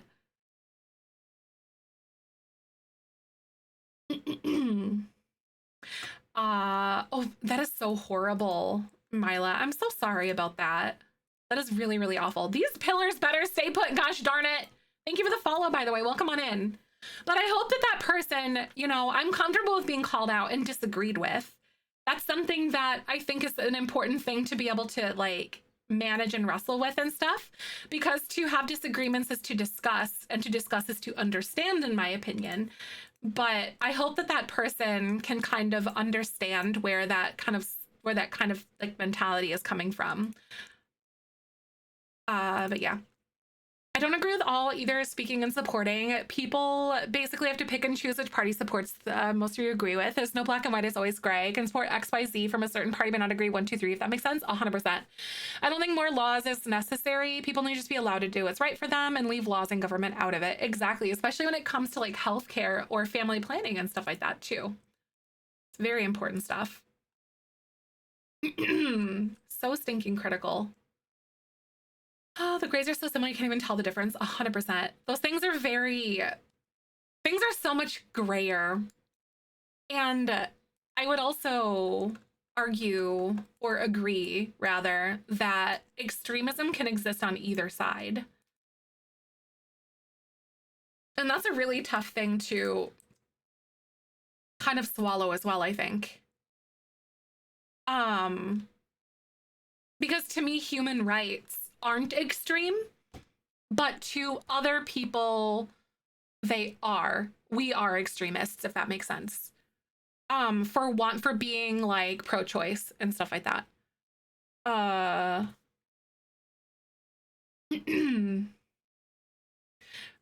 also do think, Vic, I'm 100% in agreement. There is some good on both sides. I would argue that as well. However, like the way that things are leveraged and things are going like and stuff are just simply not something for me, if that makes sense. On the right, and the most exactly right, Bimka, 100%. That's why it's really hard to kind of swallow that too. Virtual dolls, right? The virtual dollies, isn't it? Oh no, Valencia, by the way, it filtered out one of your words and stuff like that, like Twitch did. But if you want to retype that, I can accept it through or something. The SL word. It's right wing in my country. It's so weird. I think it's like backwards or something, isn't it? Isn't it like flip-flopped? Oh no, you're good, Valencia. Sorry. Friends that are MAGA supporters, but these are not people I spend time with on a daily basis or connect with deeply. I choose not to let those people in close friends. It just happens that they're my social circle and we see each other at friends' houses. Yes. And that's exactly the way that like things kind of happen for us as well and stuff too. So I'm definitely on the same page as you. However, if those people have genuine questions or things that they want to discuss, I will discuss those things with them, especially when it comes to like human rights and stuff. I will always make time for someone who wants to understand something or something like that, or have like a good, healthy discussion and not something that's just dismissive of another person's like viewpoints and stuff. Because there's genuine concerns that can arise from both parties, but sometimes there's just stuff that's like overlooked sometimes too. Economic spectrum? Ah, okay, like having a gun because he hunts for food. Yes, see, like my dad was like an old school like Democrat in that way. Thank you for the follow, by the way. Welcome on in. So like, I think that firearms are a tool and they do serve a purpose. However, I hate this like fanaticism that is kind of like cropped up regarding them and stuff. So like, it's almost made into this like extremist thing. I don't know how to describe it, but I think you guys know what I'm talking about. Like, it's almost made into this like craze. But there's definitely like exactly right. There's exactly. You're going to hunt, learn how to shoot a rifle. Exactly. Because like I just don't think I'm like anti open carry. I'm anti like concealed carry. I just don't think there's a place for that kind of stuff. Because why? Like, the views from current times, they did. They really did. I think I remember the person at the same come comfy and warm. Thank you, Mila. Thank you so much. It's taken me a really long time and a lot of like, honestly, discomfort too, to be able to become comfortable like talking about these kinds of things and like, and all that, and having my own ideals challenged, which I think is like a really important piece of the picture too.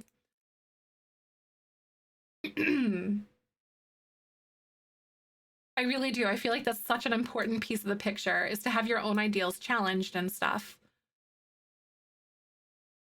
But yeah, it's really hard sometimes. TwitchCon Europe, I'm not, unfortunately. I wish that I could. I am going to the United States one though. I'm going to TwitchCon San Diego. Like increasing grapes and protect yourself, but I'm still on the fence with it. Right, exactly. Because like, I get that. There's also like the second, but also arguably like the second that a firearm enters the picture or like a situation, that situation escalates. And not a lot of people have like a lot, like even police officers don't have, who are like arguably more trained than civilians with firearms, don't really have the amount of discipline that it needs to be able to make like a rational decision kind of thing too, and people get hurt. But I also understand, yeah, like there's definitely, it's like, do you have it, don't you, you know, like it's so hard. And I really don't think there's like a good clear answer. And I think that whole sexual assault conversation goes a lot deeper into the way that like people are brought up here as well. Sometimes, if that makes sense. Recently released felon that had automatic weapons shooting it off this balcony and reported it. There's some loophole law that allowed him to keep it. Yep, went to prison for second degree. Oh God. I would definitely move out too. Hunting is what they always had some. Yes, like I always grew up with like rifles, like hunting rifles in our house. And I learned how to shoot a 22 when I was really little, because that's the way like my dad hunted. And it was a tool. And it was something that like he talked about, like the respect of animals, and like to hunt is to provide. It was something to provide for yourself and whatnot, sort of thing. A man or a bear, probably a bear. I don't know. Right? It's nice to say it. I do not want to be perceived by anyone. But yeah.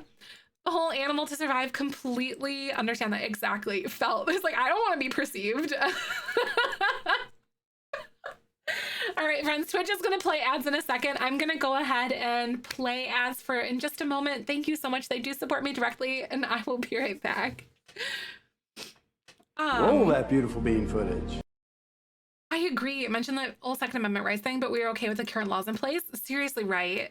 Laws for thee, but not for me kind of thing when it comes to guns. I get it. I don't think that people should be able to have like semi-automatic rifles or like that kind of stuff. Like it is important for people to have that tool that they need, I think, but it's the way that guns have become like this fanaticized thing, or like almost like a worshiping thing. I think Congress or the Supreme Court just passed a law where it'll close the gun show loophole. Exactly right. 100% Vic. Reduce the population. Exactly, the whole herd doesn't starve. Yep. Exactly. And that's why they have hunting seasons. See, like ecological literacy is so important. That's when I touched into this all about control and nothing else with conspiracy theory. That sounds, no, I get it. I do. I get it. It feels so conspiracy though. Thank you, Joy. I appreciate it. So, Superman people refuse to acknowledge that. Oh, right. Exactly. Dear summer sausage. See, venison summer sausage is so good. So good. I know, seriously, can the aliens, can they just like come by and pick us up? Like,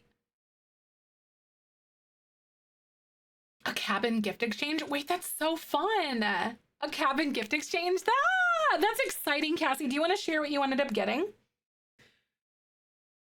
I hope you guys have the most fun. The human race is not ready for them. They're too emotional, irrational, and too filled with hate and fear, which leads to anger and violence. Exactly. There's a tiny guy from Star Wars that said that, basically. You know? Tony, I'm with you, though. It should be adjusted accordingly. At the times have changed, but now they're stuck in here in heck. Exactly. Isn't it? Isn't like the Second Amendment one of the? Have there been any more like adjustments that have been made to anything else?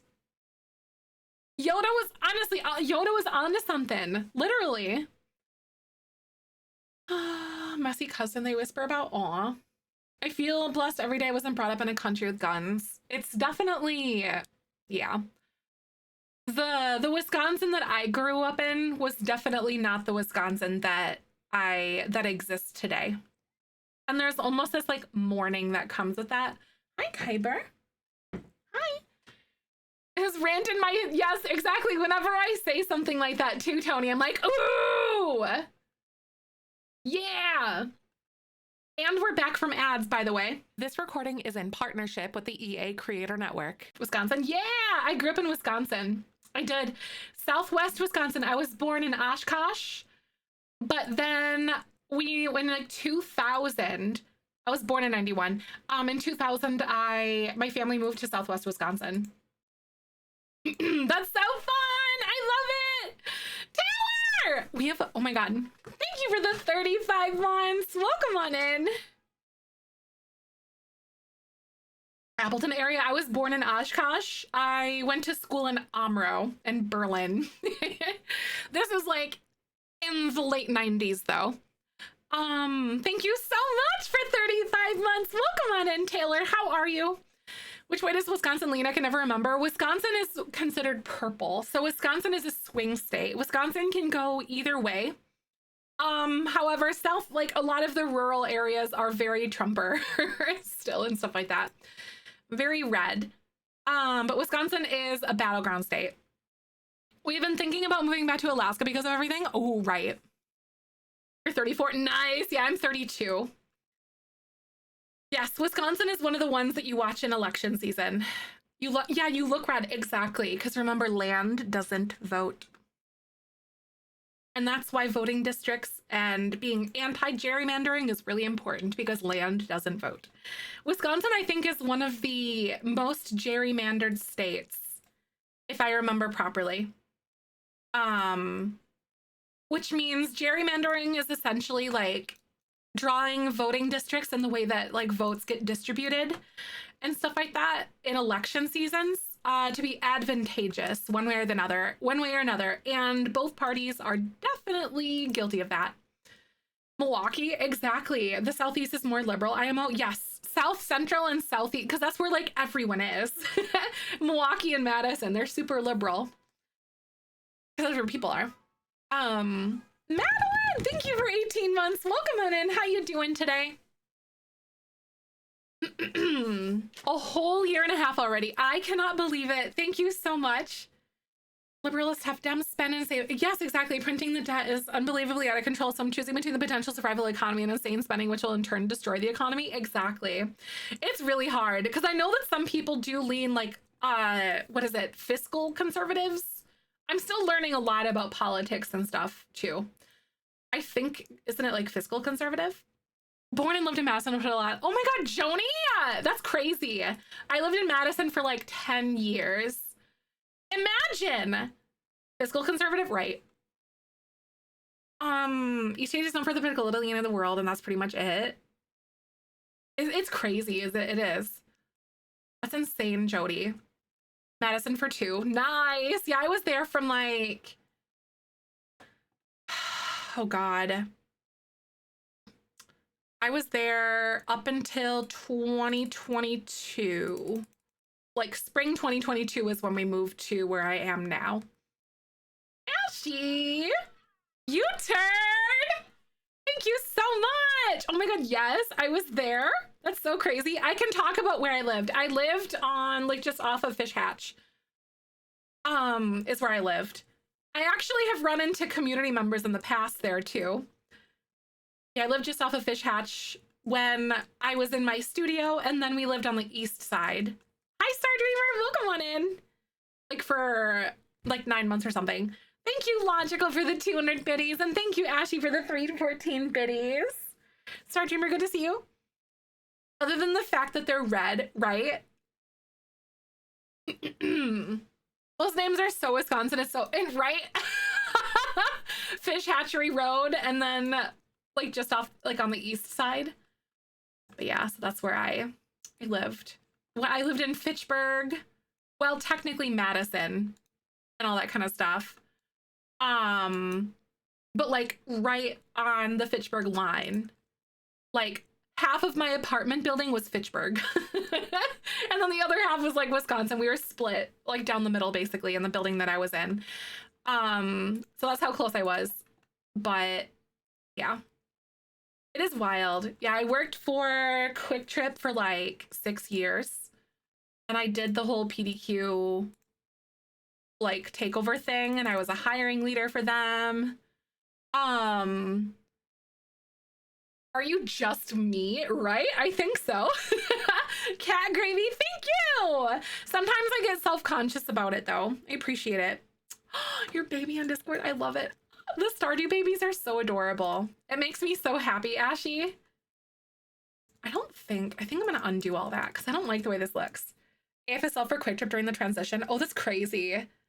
Yeah, I was a training store leader. Oh, that was really a long message, but I'm super excited for it. This is my time leaving Texas. Ah, that's so cool. Oh my God, your first time leaving Texas? No, that's awesome though, Cassie. Let me go up and read again. Liquid IV, electrolyte powder, right? Craft mix cocktail mixes that wins mocktail or cocktail, a huge pack of glow sticks because there's a glow in the dark party. That's exciting. I also got chapstick, SPF, and a rubber duck to, for the duck hide, and hide and seek, and a deck of playing cards and individually wrapped straws since the only straws are candy. Nice. That's awesome. Michael actually got a, what the heck was it? Wheat straws. They're like wheat that was turned into a straw, and I guess they're like gluten-free. Yeah, go ahead, Disdeer, for sure. Yeah, oh God, I quit back in 2018, I think. 2017? It's been a blur. I think it was closer to like 2018. I think 2018 December is when I started working my finance job. I can talk about that stuff because it's all in the past for me now, but I told myself the same thing about hurricanes. Seriously. Oh my God. So for people who have been through both, which is scarier, hurricanes or tornadoes? I've heard that hurricanes aren't they're scary, but they're not as scary because tornadoes are like so unpredictable. They're just like, boom, nowhere, you know, they're just there. And a hurricane you can see coming from like a bajillion miles away. You know what I mean? So that's like my perspective around it. I've never seen the ocean before, and I finally will be this year. Because I'm going to, what's it called? The one place. I'm going to TwitchCon. Yeah, tornadoes is like, oh, there it is. Yeah, you have time to prepare. Yeah, you can see that sucker coming from a million miles away. They shift all the time. That's so true, though. Tornadoes are so scary. We had, there was a tornado that touched down to like the north of us. Smacky boy, that's exciting. That's so exciting. I love that. That is awesome stuff. live in Florida, but I'm so used to hurricanes and I've never been in a tornado, but tornadoes are scarier to me. Hurricanes are just another rainstorm to me. See, that's what Michael said too. Is that like, because Michael lived in Florida. He lived in, oh my God, where was it? I can't think of the word. Yeah, Bubbles, it's crazy.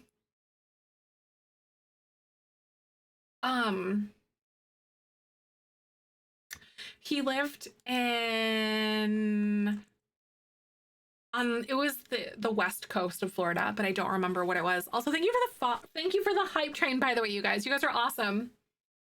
Katrina was very devastating. Yes, hurricanes are definitely not something to be like, oh, whatever, it's just a hurricane.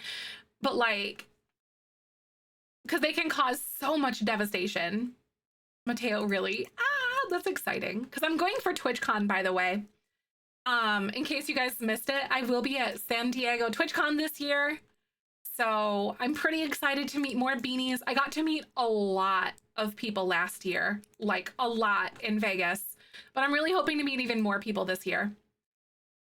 Harvey was devastating. Yes, because I think Hurricane Harvey, didn't it just basically, I think it went like over the land and then it just like hung out, if I remember properly. It just stopped. TwitchCon this year?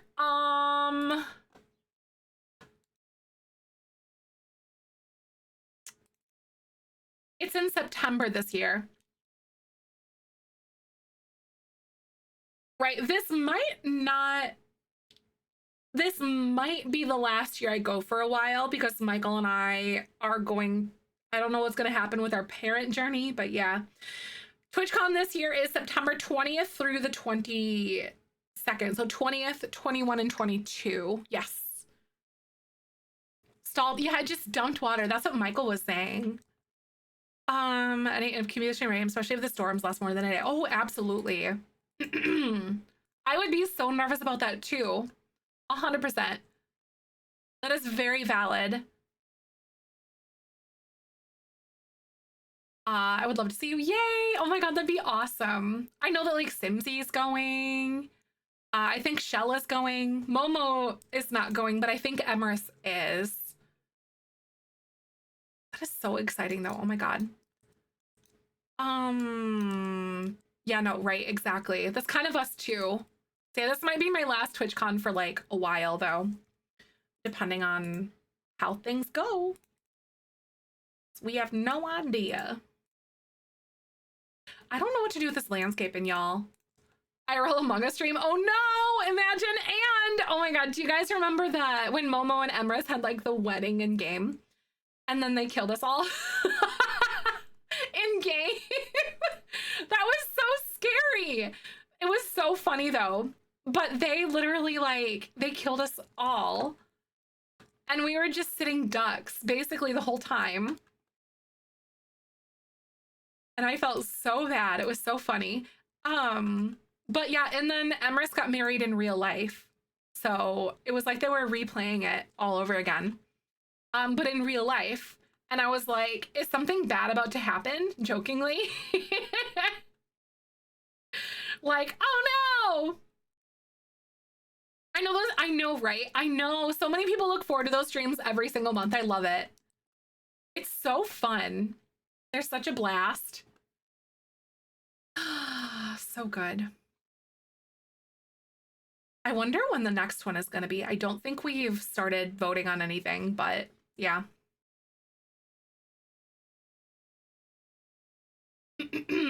Ooh. I want like a little vet clinic sign. I think I'm going to filter through cats and dogs because these ones are so specific. And like, I want to see if I can get these. Wait, what? Are you talking about Vic? Hi, Teeny. Thank you for the lurk, my dear. Did I say hi to you coming in earlier? I think I did. Me brain's kind of all over the place today. I think I said hi to Teeny. Thank you for the lurk, my dear. I hope you're doing good. I hope you have such a good day. Aww. I don't know if I want to add like a little billboard here or what this is gonna look like. Aw, oh my God, thank you so much for the sub. Welcome on into the Beanie Weenie Club. That is so stinking nice. Welcome, welcome. How you doing today? I am so stinking glad to have you. Holy heck, y'all are amazing. Look at how cute that is. It's like a little, oh my God. Thank you for the subby. Welcome on into the Beanie Weenie Club. I'm really grateful for all the support you guys give every single day, hanging out and just chit-chatting. Aw, Kenny, thank you for the 7 months. Thank you, Jamie. Thank you. Yay! Thank you so much for the tier 2 as well. More appreciated than you know. Thank you for that. And and this right back at you guys. I really do appreciate you guys more than you guys will ever know, I think. Because holy heck, the way that this community has changed my life has been absolutely unreal. You guys make me a better person.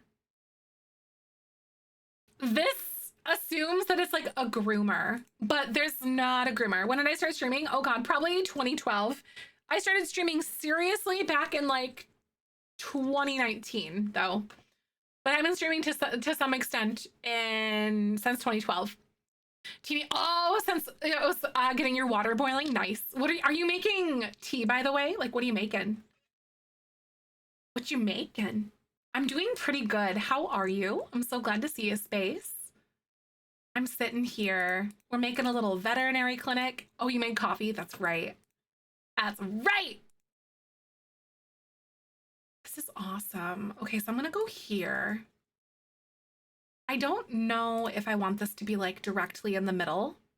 Oh, pour over coffee, right? So a Chemex is something that I've always been kind of interested in, you know? But I've never got it before.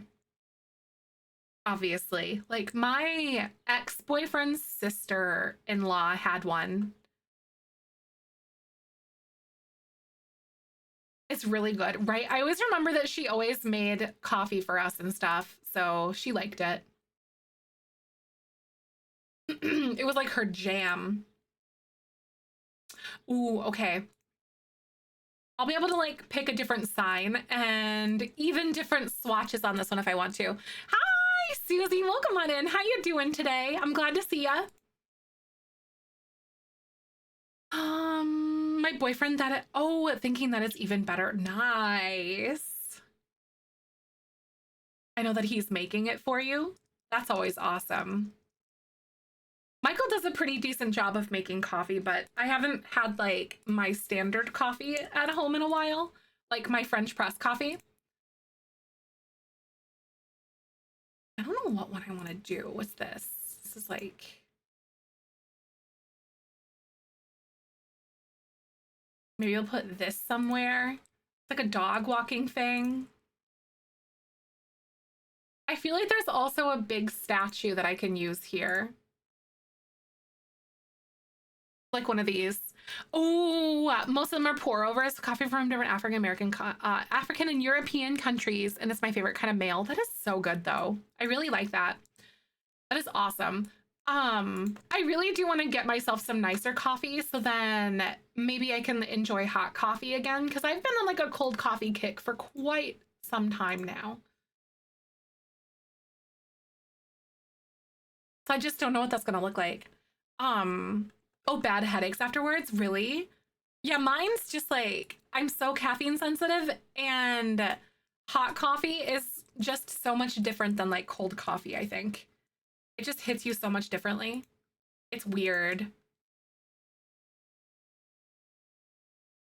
Oh my God. What was that? Oh my God, imagine if that were, wait.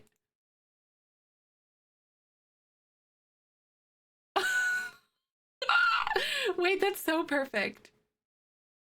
I gotta move that. But, thank you so much for the 200 biddies, though. I really appreciate that. Light roasted and non-artificial flavors. Yes, I really like light roasts a lot. Depending on like the roasting process, light roast coffee actually has more caffeine in it than dark roast. Like I said, depending on the roasting process, but typically in like your large industrial settings, that is the case. I thought that was really interesting. Oh, this is cute for like a little garden. I might even undo all of this crap and just erase all of this because, yeah. Oh.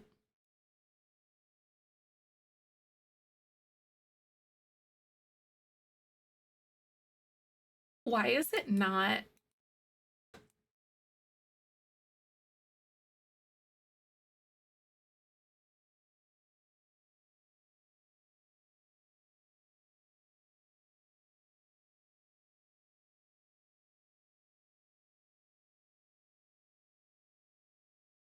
Oh my God.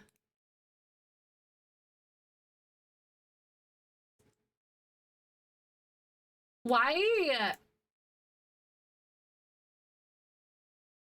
is it not letting me erase this? Because it's all the way here.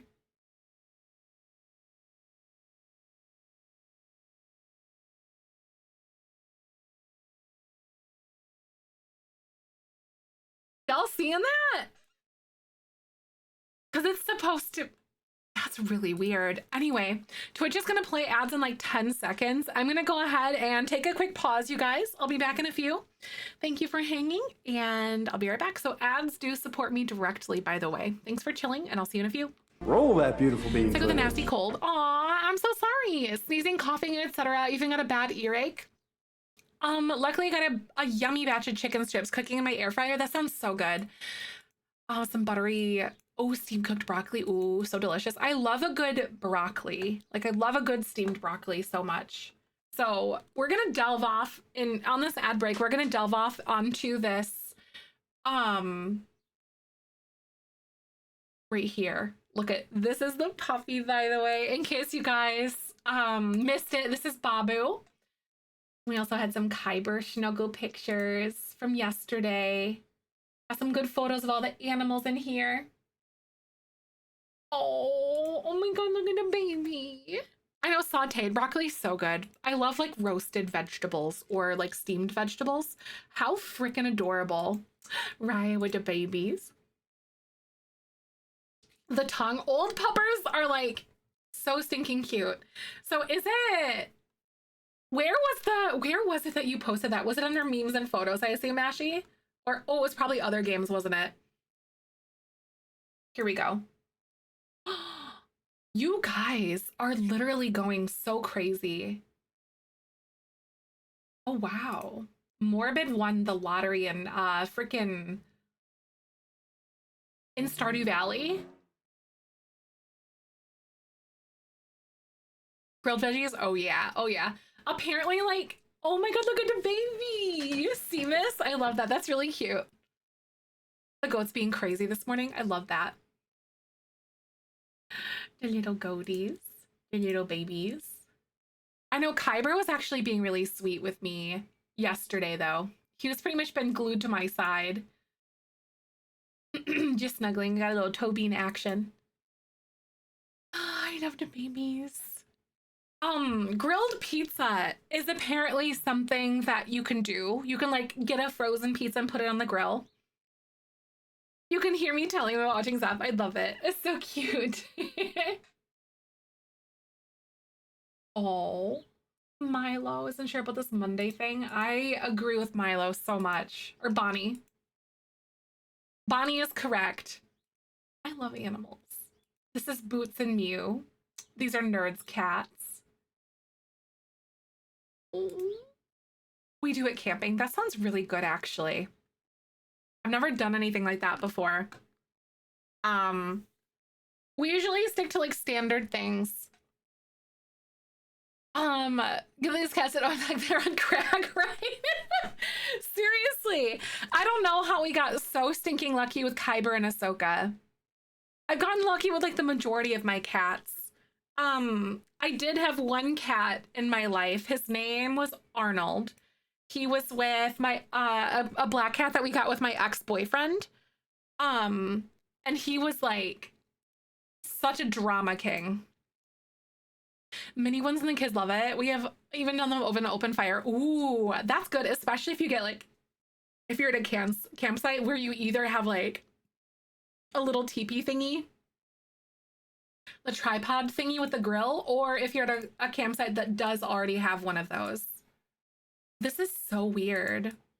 Okay, it wasn't erasing very quickly earlier, but now it is. So that makes me feel better. But that was so strange. Anyway, Perry! Yay! Thank you so much for the 50 months and tier 2. I adore you so stinking much. Thank you for being here. I need to tag you in the gardening section. I have questions. Yes. Oh my God, for real. We do have our Discord. You might have to copy and paste that because sometimes the link for whatever reason just won't work, but like copying and pasting it will sometimes. But like, I don't know why, but yes. Thank you so much though for being here, Perry. Gardening questions? Yes.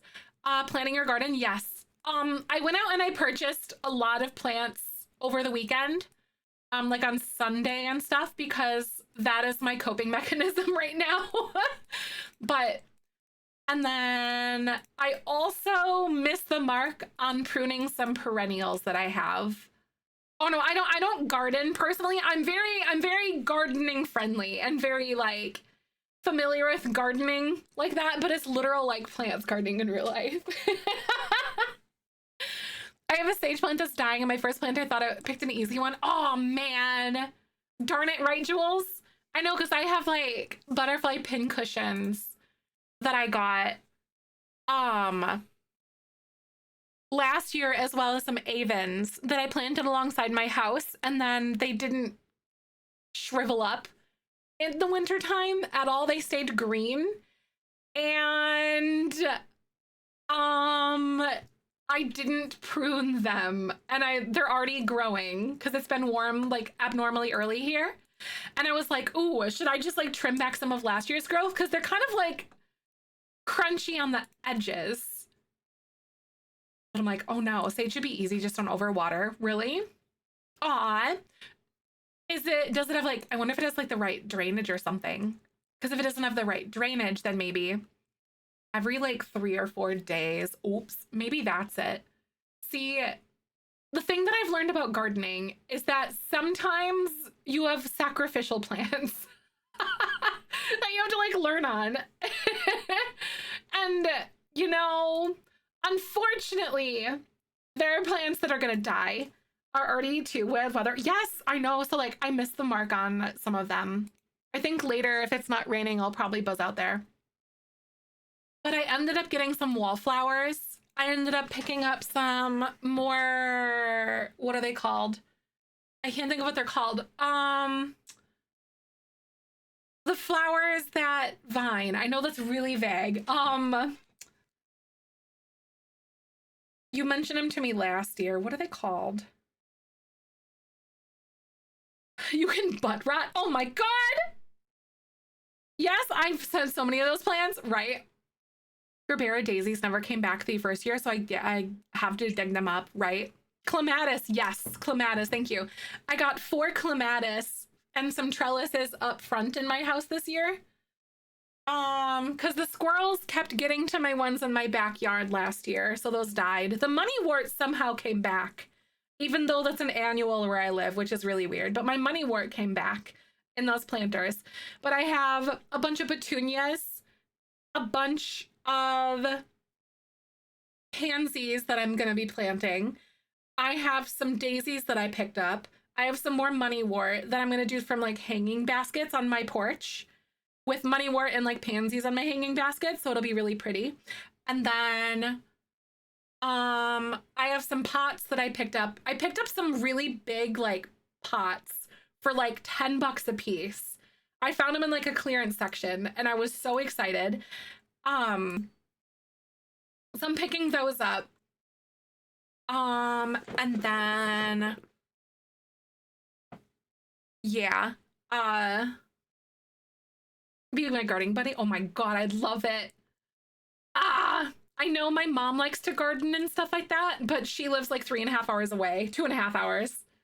Small ground cover annuals and clematis to protect the roots from the sun. Ooh, I did get, what are they called? Red for around there. Red, what are they called? Red creeping thyme for some little like ground cover that'll go around the base there. Cause I have, I think about 4 of those that I got because they'll get to 12 to 18 inches wide. And my box, I should be totally okay to plant at least a few of those. But I got some red creeping thyme. I almost got some like bluebell-esque sort of things. I don't remember what they're called, but they were pretty. But I liked the creeping thyme a little bit more. Creeping thyme is great. I have lots of it. Yeah, I remembered you said that. I was like, oh, I'm getting that. Because last year they ran out really quick. So we got it really early here. Forget-me-nots and jaspers for my baby cousin. That's so cute. So not to mow. Yes, right. I do like good clover. I like yard work, but I'm definitely a novice gardener and I don't really know what I'm doing. But I guess everyone has to start somehow, you know? We do have a gardening section in Discord that lights up this time of year because all of us are like suddenly, you know, we're outside again. But I did pick up some plants this weekend and I'm pretty excited for those. Some nice mint plants at home. Ooh, that's exciting. I like that. I really want to get some raised garden beds this year. I don't know. I'm gonna have to talk to Michael about where I want to put them, but bees will leave you alone for the most part. Yes, they will. Don't swat them. Exactly. I have literally like 1,500 square feet of wildflowers that I go around in and I go weed and stuff. And like I get in there, I'm in with the bumblebees and like the honeybees and stuff. And for the most part, they're not gonna mess with you. I have not been stung. If you're allergic, yes. I was gonna say allergic is definitely like a whole different ballgame for sure. A gardening stream? Oh my God, I thought about how I can do it. We're fencing in our yard this year because all goodwill, everything willing, Michael and I might be having a little baby bean in the next few years, or maybe within 9 months, who knows? It just really depends. But and also the puppy that we're getting this like in May. I'll have a fenced in backyard and the likelihood of doing a gardening stream becomes like way greater and stuff. Their bees come over, we try to plant things I know they love. I love that. I love bees so much. Like, oh, I love bees. Oh, it stung your cat. Oh no, I was chomping on it, but still, oh no. Darn it. That's so sad though. I really would like to start a hive. I don't know. I live in town, so I don't know like if there's laws or something, but I would love to have like a little hive somewhere. Michael will probably nix it though, because of a potential kid. I would love to have like a little honey thing. Go out and buy some gardening supplies. My boyfriend just built me a raised planting box in the backyard. I love that. We're kind of so intimidated though. I'll never have a garden. Seriously, Bailey, I am right there with you. I am so new to gardening. Like I know I have a decent amount of foundational knowledge of things that I picked up from my grandmother and my dad. And also, but we have some people in our community that are avid gardeners that know what's going on. And they'll know like a lot about what to do or how to handle your plants or help you find resources on what to do. So remember, you will kill plants, but it's a part of the learning process. Because I killed my tomato plants that I had back in like 2022, but I learned that planting those in a pot, you need to do things differently and it's a lot trickier. But that's a part of the learning process. I got stung by a giant yellow jacket last year and I'm terrified of all things with needle butts because of it. It was in my muscles, so my muscles clenched and I felt like it was a taser. Ooh, that's so hard though, where I almost passed out 3 times and ended up laying in an ambulance. Oh God. Seriously, those bees are so crazy. The plant probably, yeah, that stinking plant deserved it. I did get like 6 or 7 tomatoes out of it. But yeah, needle butts and yellow jackets are so vicious. Thankfully, we don't really have those around here. We just have like a few. Oh my God, what do I want to say? Thankfully, we don't have like a lot of those things. Thankfully, we just have like a few things that are, how do I want to say? Like a few hornets and mostly honeybees and bumblebees. Been gardening for 30 years. And I still have plants that don't thrive. It's nature, exactly. And also, it's also a part of like what you realize will thrive in the place where you put it in your lawn. There's going to be like a lot of trial and error and stuff.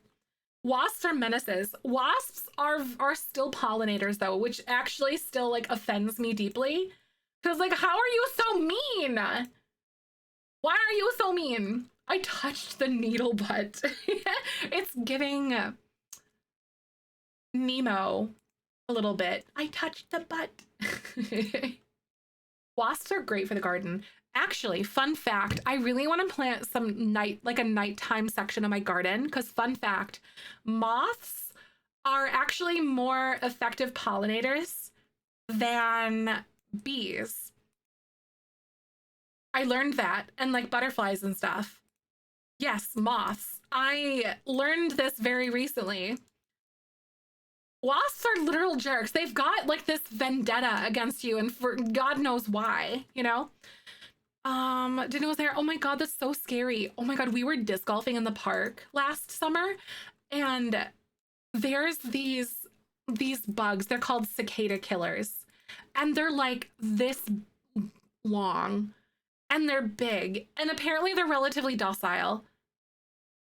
But that they live like in nests in the ground, and this is the first occurrence that I ever had with any of those.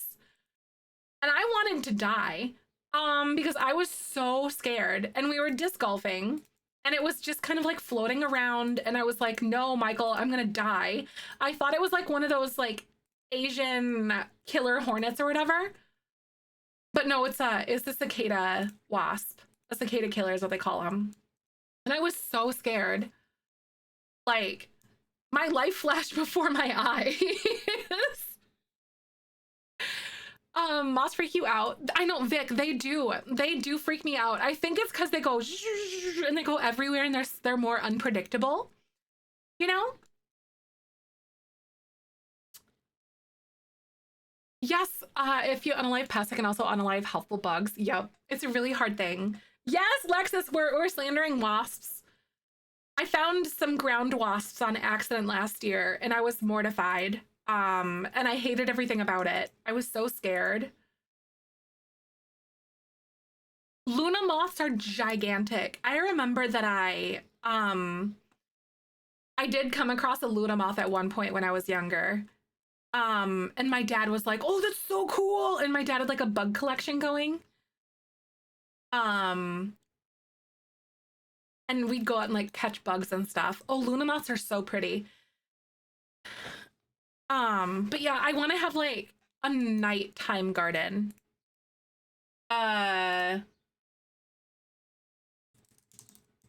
So things with like white blooms on them are going to be really good. In my area, like white petunias or moonflowers are going to be really good too. So white ones because it reflects like the light of the moon a lot better, and it's easier for pollinators to find them. So moths are actually really good pollinators, fun fact. I love bumblebees so much. They're just dopey little boys, and they just go bonk and they bunk into things, and they're so cute. I literally love it. But yeah, light reflecting plants. I want to plant like things in my garden that are like good for night time because pollinators love that stuff. Hey, thanks for the follow. Welcome on in. Bumblebees I know like Winnie the Pooh, they're so cute. Yes, my mom has some purple morning glories, or at least had, but though they can spread like crazy. Their seeds get everywhere. If left unchecked, they can go insane. But yeah, I think I have a packet of seeds for morning glories, and I don't know if it's too late for me to plant them, but I'll have to see. Wood bees? Yes. Are you talking about carpenter bees? Carpenter bees are really scary, actually, for like your house and stuff. Moonflower, and years later, I found out moonflowers exist. I cried. Oh, that's so cute, Hiyori. Yeah, they can be really prolific, right? If you let them go, but they are so gorgeous. My mom had the ones that are like purple, but then they were like this really crazy pearlescent pink on the inside, I think. And they're really like shimmery. They're so pretty. But I love moonflowers. I should plant some of those somewhere. I gotta figure out where. All going well, we should have our yard fenced in, because like our fence next to our neighbor, like that goes with our neighbor's fence, it's like tipping over and it's like all warped and stuff, and we're gonna do it at the same time this year. So we'll save a lot of money because we're gonna split the cost, but it still sucks. So I want to add garden beds along the fence. Michael can't stop me. Because I'm just gonna do it. Vine that goes up the tree and covers it for the 100 blooms. That's so pretty. A cactus and moonflowers in June. That's so gorgeous. I love flowers. But then I also curse at myself because it's so much work. Exactly. See, Lexus, thank you. Morning glory and moonflower together. They're really pretty, right? Those are so pretty. Oh my God. That's such a good idea. We have a really shady backyard because we have really big trees. So that's kind of tricky, but I gotta figure out what parts of the yard I can plant things. I'm excited. I do love going and digging in the dirt. Low maintenance plants, yes. I have like 1,500 square feet of wildflower gardens that I planted last year that I actually quite like. And then I found to be like really good. So I personally had like a lot of really good luck with those. Digging in the dirt, oh my God, it's so good for you. Oh, a moonflower morning glory combo back at my childhood home. Nice, that's awesome. Snake plants, that's right. I don't think those would do very well outside here though. Yes, oh my God, Little Bear for sure. You love wildflowers? Yep, I do. We have like a lot of like native ones here, like ones that are native to our area. Good for all the local pollinators.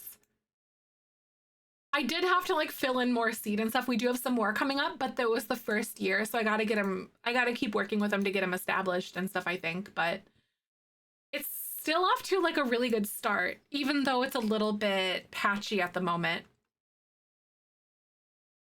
But I have a lot of weeding that I need to do outside right now. Especially with the, how do I want to put it? In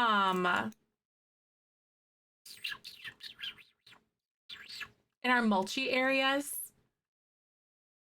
Heuchera is good for shade. They're perennial. Ooh, because we have like a little area that's under a huge... Acorns come from oak trees, right? And maple has the helicopters. Whatever tree drops acorns, we have like a huge... I would bet that this tree is probably like 200 years old at least in our backyard.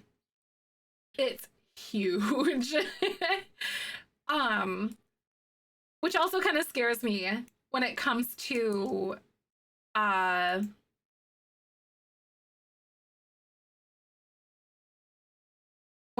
stuff. It comes to storms and everything, but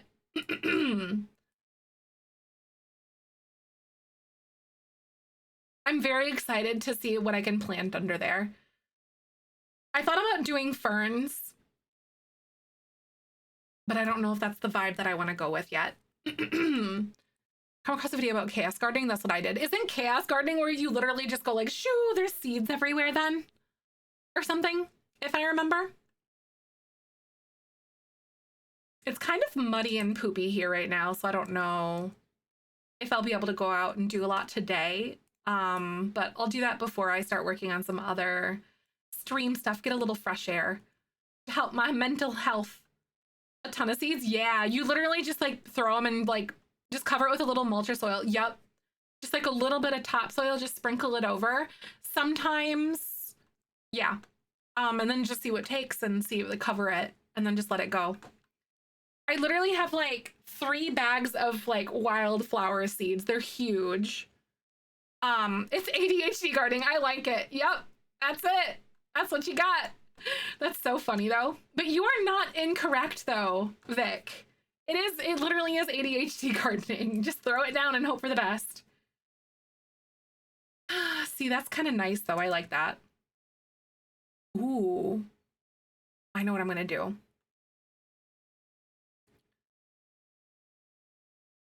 I think this might be kind of cute. Hold on. Should I do something like this down here?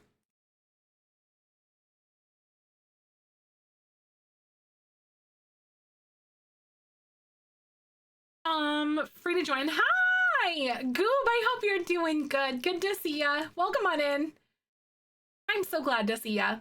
We are sitting here working on this build right now, I guess. I don't really know what else to put or what else to say at the moment.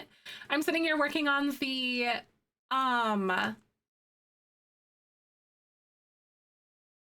what's it called, you guys? The vet clinic. Too many sunflowers? Oh, right. I've always wanted to plant sunflowers. I did try some other plants. So like those, what are they called?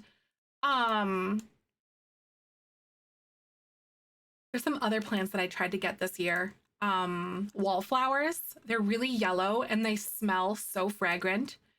They almost remind me, the smell of them almost reminds me of like anise a little bit. So like, it smells so good. And I'm honestly pretty stoked about it. Oh, this is cute. I kind of like that.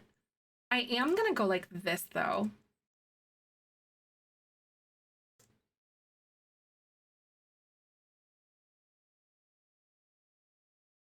Kind of put this back here and like elevate this by 0.5.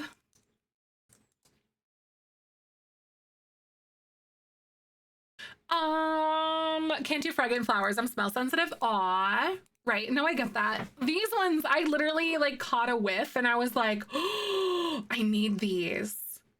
So it was like this like desire that I had. But yeah, Michael's really like smell sensitive too. So, but he also doesn't really do a lot of the gardening. I do, thankfully. So he doesn't really, he'll like go out and water every once in a while if he needs to, but it's mostly up to me. It's a really nice like morning routine and it actually really helps my mental health to do it.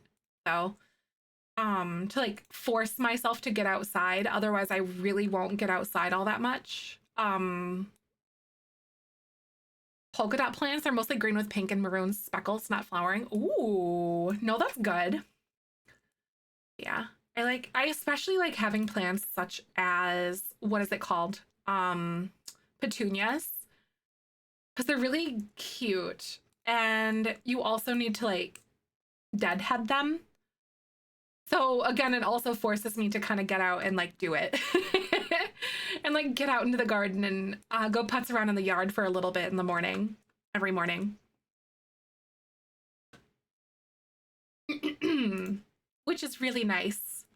Water plants when you live in England, our grass isn't green from the sun. Oh God. Hi Willow, welcome on in. Right? No, Jody, that's so crazy though. I would imagine. Yeah, you guys get like so much freaking rain there, don't you? Honeysuckle, dude, there's this orange honeysuckle. I figured out what it was last year, I think, but there's this orange honeysuckle that our alleyway neighbor has, and they don't take care of their plants, but I know what it is, and it literally, it's like an early fall plant, and it smells so freaking good, though.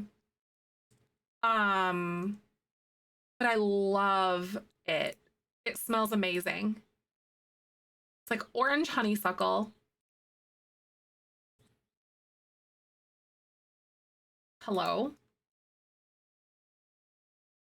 Oh no, I don't think I could do that.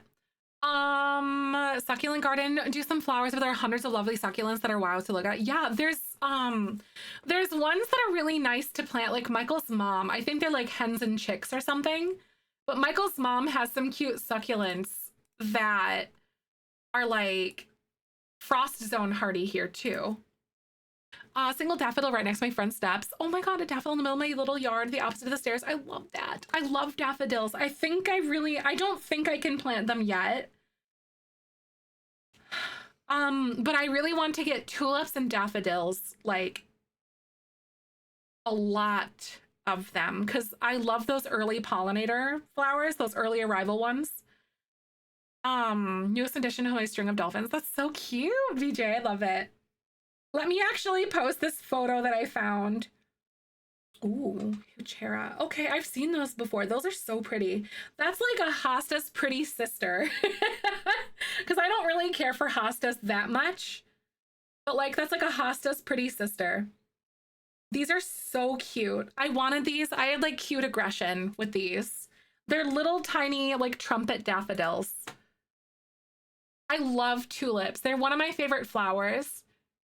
Daisies, tulips, and daffodils. Dutch screech noises. Look at how cute. They were just so darling. Pretty colors in them nice flower stalks. They do. I like those a lot. They add some more like variety. Grow irises. We split the bulbs and to share them. So everyone in the family has at least one of his irises. That's so cute. I like that. That's really nice. These are the tiniest little daffodils ever. They're so little. Could I technically plant daffodils and tulips now? I know they wouldn't come up till next year, obviously, but like, would it kill them if I planted them?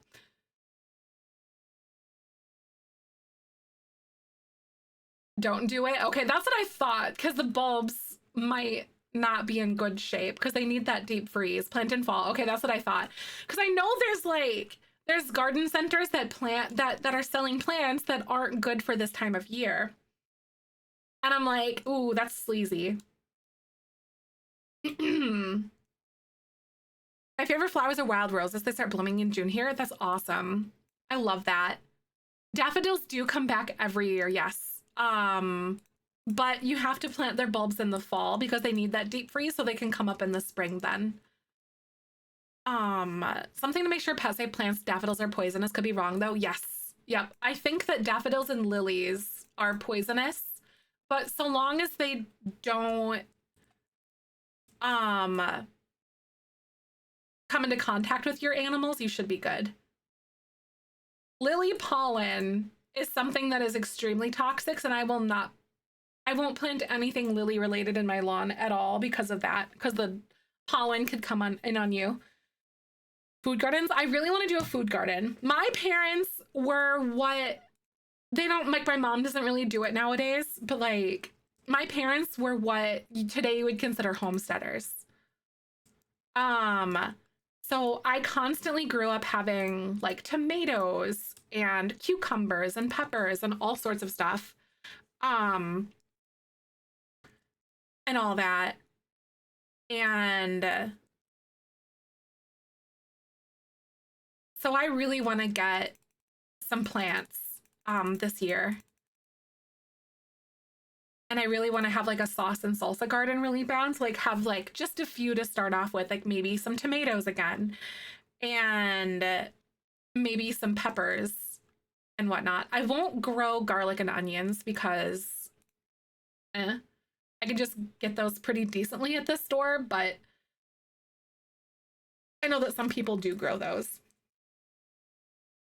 Plus, those are like a winter plant too. You're a homesteader? You are. 2 eyes on my shoulder. You are so correct though. You're not crazy.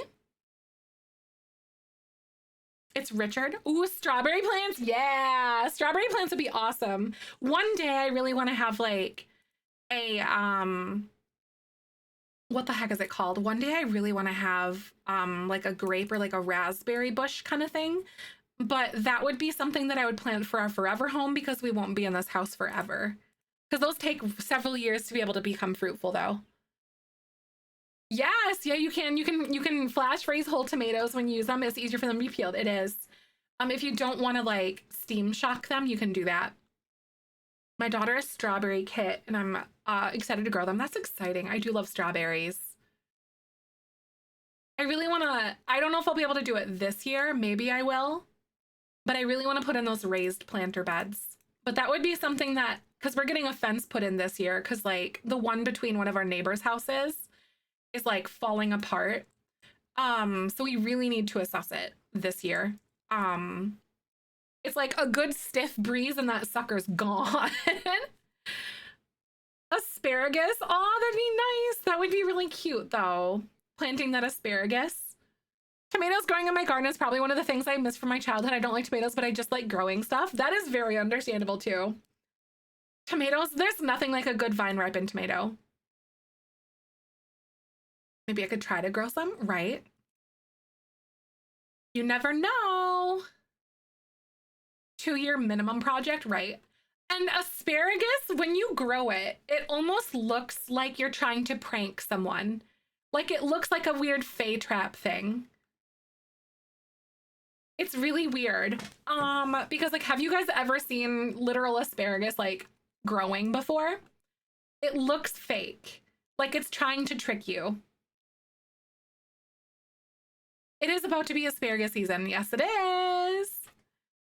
Seriously, a fried bologna sandwich is such a delicacy. It is, with a little bit of mayonnaise. Broccoli from a stalk and brought in the grocery store. I like it. I call that prop lifting. I love it.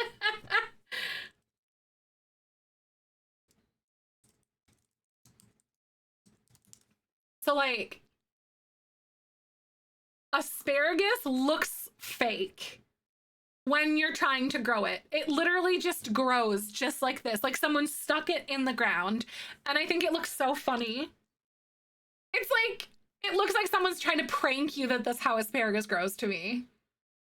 Also, if you let it go, it like gets really tall and bushy like this. Like the little tops kind of just sprout and grow. It does. It looks like they're trying to trick you. I'm done. Wait, what about Richard?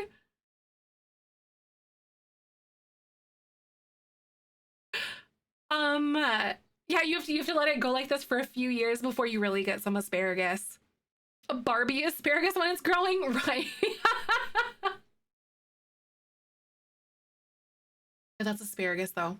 I think it looks really comical. I know it does look so unserious, doesn't it? Yeah, that's literally how it grows.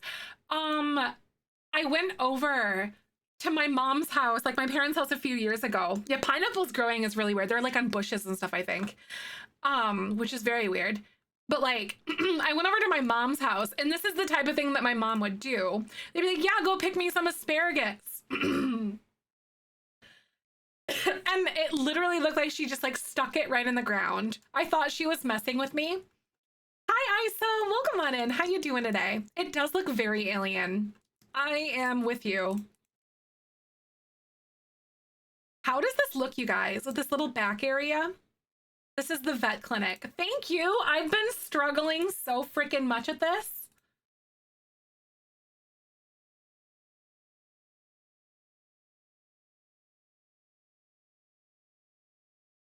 I know, right? My mom loves messing with us for sure. That is absolutely true. Platforms full of water. No, but yes. So I'll show you in just a second.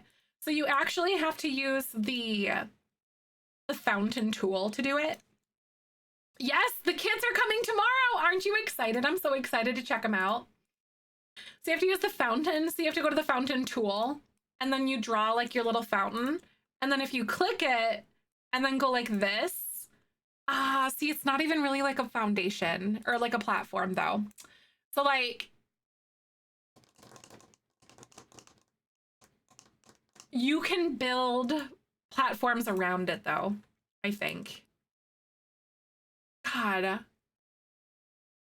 You can do this. So sort of, but like not really. So you have to draw this first. You have to draw your fountain first before your platform. So it'll be like down. So you draw your platform, or you draw your fountain, and then you draw platforms around it, is what you do.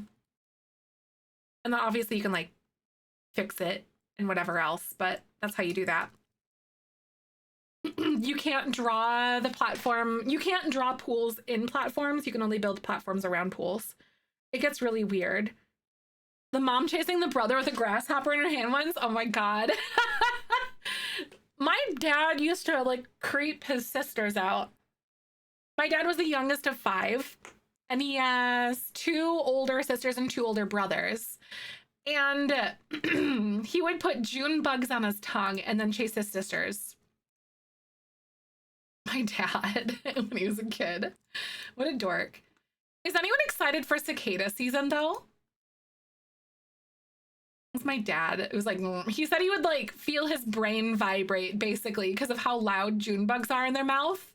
My dad was such a little stinker.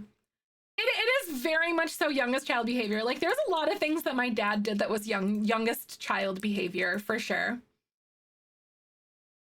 He was a character. Always messing with someone somehow or doing some silly little prank with somebody. The crickets, they're so loud. Oh my God. So we have, do you guys have cicadas by you, Jody? So there's 2 spawns for broods that are happening this year in my area. It's about to be loud, y'all. So cicadas are so loud. There's probably going to be swarms of cicadas, but they live under the ground. And then there's ones that spawn. There's a 17-year brood and then a 13-year brood. And then there's also some that will spawn like every year. Essentially, you'll always have like some because they're just confused. But there's 13-year brood and then 17-year broods that come. And essentially, they live under the ground and then they come up and you'll have like holes in your ground everywhere that look like this. They're like probably about this big. And then they come up and then they'll shed. So you'll find like these little like exoskeletons everywhere. And then, yeah. And it's crazy. But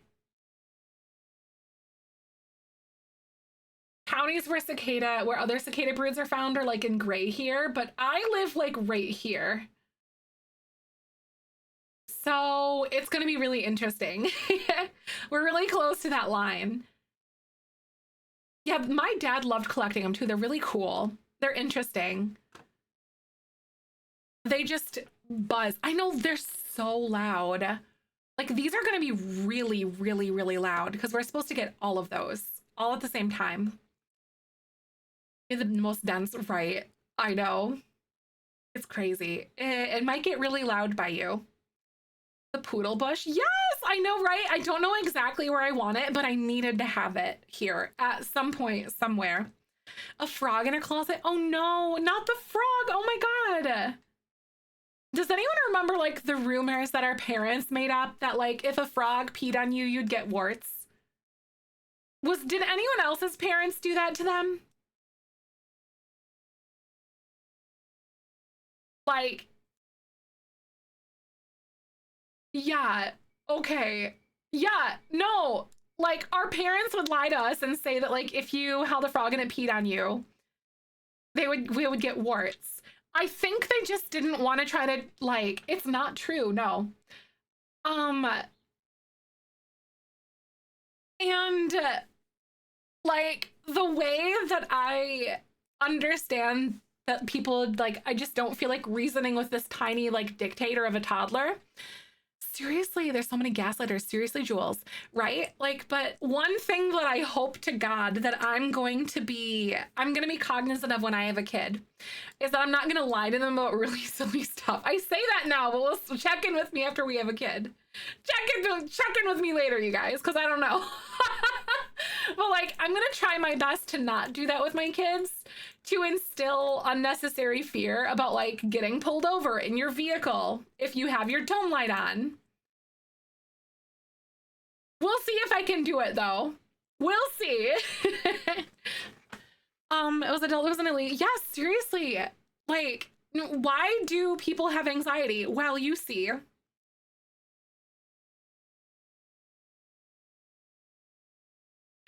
We just tell our daughter that Bluey is to nap or go to sleep when it's bedtime. Honestly, that's very reasonable because like the Bluey binge watch is very real.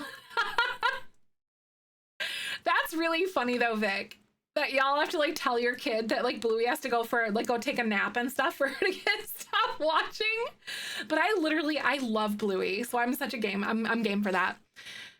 Then 15 on the radio. Oh my god, I don't like that. I hate that like instilling fear-based parenting is not going to be my jam. I don't want to instill unnecessary anxiety or fear or something. Bluey and Bingo, good night. Oh, that's so cute. I love it. The Bluey theme song is so good. Honestly, let's play it at the club, right?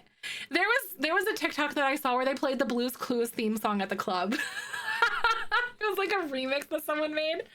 All right, friends. So Twitch is going to play some ads in a second. I'm going to take a quick pause and I will be right back. Oh my God, Tessa. Roll that beautiful bean footage. Tessa, good morning, by the way. I love Bluey. I am not a parent. I was sick one week and I binge watched pretty much all of Bluey at that point. And I loved it. Shredded some mozzarella on some Slayzilla and served in a worm container in this bill. William. That's really funny. How are you? I guess I need to watch it. You really should be. So like if Michael and I have any luck, we will have a kid. There's a whole story behind that. But basically Mother Nature's like now or never. So we're gonna see what happens. But you know that like my kid straight out the womb will be watching Bluey. Turning over a headlight. I'm like, yeah, seriously, right, GL Pyre. That is it. My parents told us that too, that the dome light being off was illegal. And I was like, I hope to God that I'm going to be able to have the patience with my kid to be able to I don't know,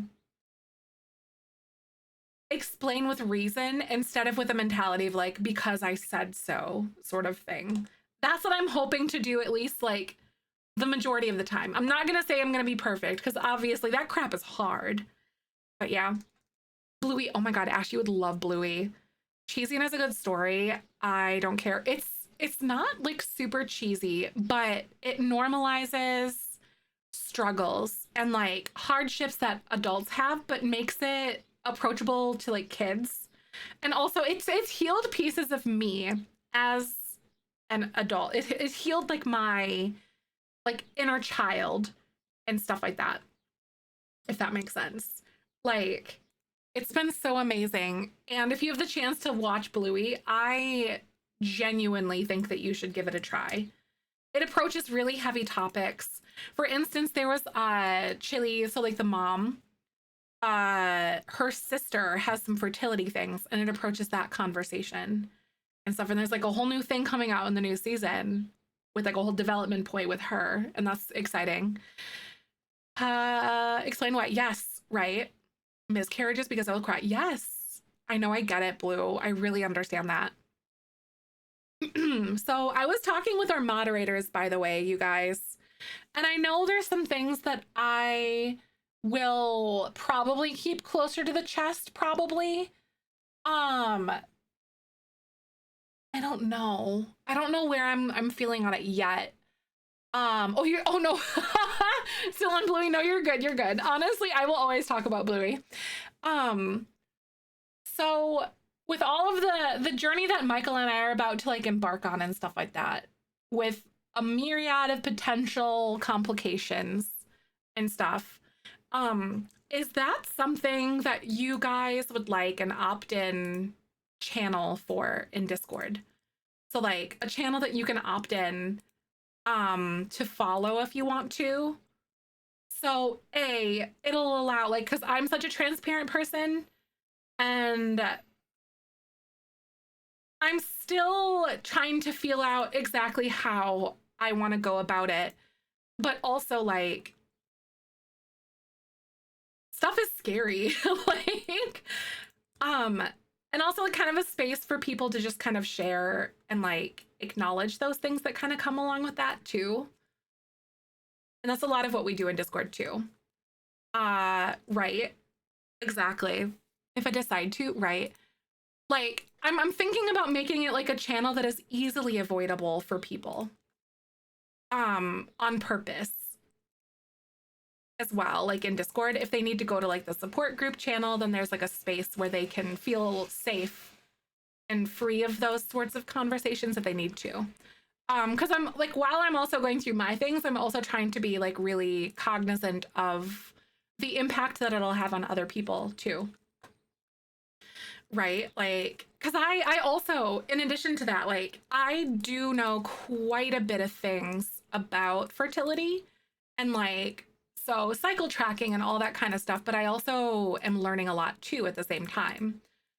So also I think having like a space where there could potentially be like a more active discussion for things for people if they so decide they want to have that too, if that makes sense. Love to follow that journey, right? Exactly. Because I know like for instance, we just got some, what are they called? Ovulation tests and stuff, and like learning about how that works and taking control of that could be something for some people. Yeah, right, exactly. Because I've been doing it in support group, especially if there's things that I'm not quite ready to talk about too. I'll also have to have like an open discussion with Michael on how he feels about this too, and like get his headspace on it. But yeah, I feel like there's a potential for it to like not only give me comfort, but also to normalize those discussions for other people in our community as well, which I've always been like such a huge advocate for, because that crap can be so isolating for people, you know, but also do it in like a very trauma sensitive way for people, because that's valid too. As we were talking about kids for you, I want kids, but it's like irresponsible for me to hand down my poop genetics. I get it. That is a really tough decision too. Aw, Jaxie, I'm giving you all the forehead smooches for sure. I'm really glad to have a platform where I'm able to do this for not only for like myself, but also for other people too. You know, because I remember even in my early 20s when it wasn't something that I was even sure, like, heck, you guys always taught me about like, if we do ever decide to become parents kind of thing, blah, blah, blah. Because there was always that giant question mark. Even since I had that perspective in my head, I still remembered feeling so isolated, and I don't want that to happen to somebody else. Because like, I know the things that we discuss, or like how open we are here, is honestly a very heated discussion in the streaming space on whether or not it's like an okay thing to do. But I'm also a firm believer of creating your own space in a way that makes the most sense to you too. Aw, beautiful stepdaughter. Aw, I'm okay with that part of my body. Aw. And coming to terms and like to peace with that is such a difficult journey for real. I get that. I know that mentality so much. Right, it can feel very isolating as well. Yes, on the other side of that, 2 days and 1 week away, you can do that. Chat, I'm so excited. Is this your first? That's very exciting though. I'm rooting for you. I hope everything goes really smoothly for you. This is so cute. I really like that. Alien and vampire wizard mix kids. I mean, you know, all cults are pretty cool in The Sims. Pressure to have, yes, the pressure to have children is so crazy. It really is.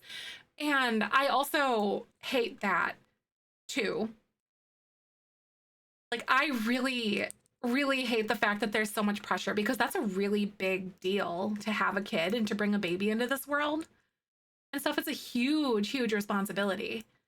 And like, I hate that there's so much pressure because not everyone, A, wants that, or B, can, or is well equipped, or, you know, is equipped for whatever way that they deem okay for themselves to, you know, do that, I guess. Brie, oh, for sure. Nickname, yes, I can do that for sure. Let me add that for you. Yeah, this is a discussion that I definitely did not ever envision like Michael and I to be having, or what I thought was going to be in the cards for us this year or even next year. But this is kind of like a now or never kind of thing. And just so you guys know, for like, as for like my streaming career and stuff, I'm not stopping streaming. This is it. Like, baby goes off to daycare and I have my work day and stuff. So like, I still stream, I still edit content and stuff like that. And we still do all the things that we do here together, even when I have a kid, because that's also something that is like a huge piece of me and something that I always want to have as long as I can for streaming and stuff. And it is very possible to be a full-time content creator and to be a parent. Say something to make something odd. Thank you so much, Brie. I appreciate that. Following these journeys from those who do, right? Except that I don't have to be a desire to become a mom. Yes. Oh, that is 100% okay. Because it's not for everybody. It is a very big decision. And I fully support anyone's decision either way. Maternity leave. I think it's going to definitely be like a not 12 weeks. Like what you do with your baby and stuff, if that makes sense. But at first, especially when the baby's newborn, streams probably won't be 5 days a week at first. But I'll probably take like a few weeks off and take it easy and kind of just go with the flow and just kind of coast with it and all that. And approach it in a way that makes sense in the moment too. But yeah, I don't really know, but I do know that at least having some sort of streams at first, for at least maybe like within the first like 2 weeks is probably going to be where like, okay. And as I feel ready to like start streaming again and stuff. So that's my current viewpoint and stuff. Tater Tell working full time, right? Exactly, right? There's such like this weird, it's very scary, but there's this weird stigma in it in the streaming community and stuff like that. And people just don't view it to be like an accessible thing, even though it very is. Oh, exactly, right? Yeah. So I view it to be at least like a couple weeks at the very most, probably, but obviously that's assuming everything goes well. Yeah, oh God, a newborn is a very big responsibility for sure. I do know that I think I'm comfortable with you guys knowing the baby's name. But as the baby kind of comes into its own, like, how do I want to say? As the baby kind of comes into its own with like its appearance and stuff like that, I won't be showing my kid online and stuff because not that I don't trust you guys, but I just think that's a really big deal to like show your kid on social media and stuff. And especially what I do for work, that's just kind of a boundary that I would like to have. So like at first you guys will probably be able to see baby. The anti-poppy, right? Yeah, it's very dangerous for kids. It can be, right? I'm basically aiming to not be Poppy. Yes, I'm so grateful for that, Willow. Like, I can't even begin to describe. Like, streaming is definitely a very, like, big, volatile thing. And there's definite ups and downs to it. But I'm so grateful to have you guys and to see avoid cat asleep outside. Oh my God, go get it. Jody, go get it. Jody, what are you doing? Go get it. Anyway, sorry. But yeah, I can't remember what I was saying. Cat, free cat outside. You're like a celebrity child, right? No, I get it. A little bit. Cause there's some content creators on TikTok that definitely use their children for like leverage on the internet, and that is something that I'm not okay. Yes, specifically Jamie, 100%. Oh my god.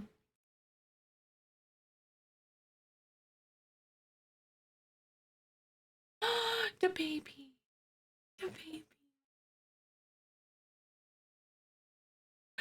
I want the cat. I want the cat. Oh my god, little friend. I want this. Yes, right, Lexus, 100%. So like, I don't even know how this is gonna go for like family to post photos online, you know, and stuff.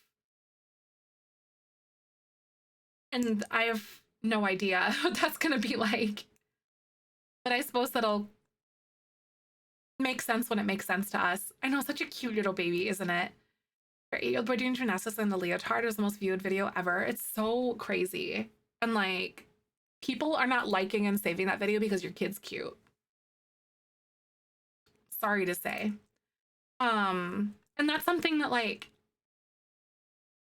I have such like a... I've had my own experiences on the internet when I was younger and stuff like that. And I can't even imagine how that is going to be today for people. Oh, 100%, Jamie. There's no way that you do not know. 1,000%.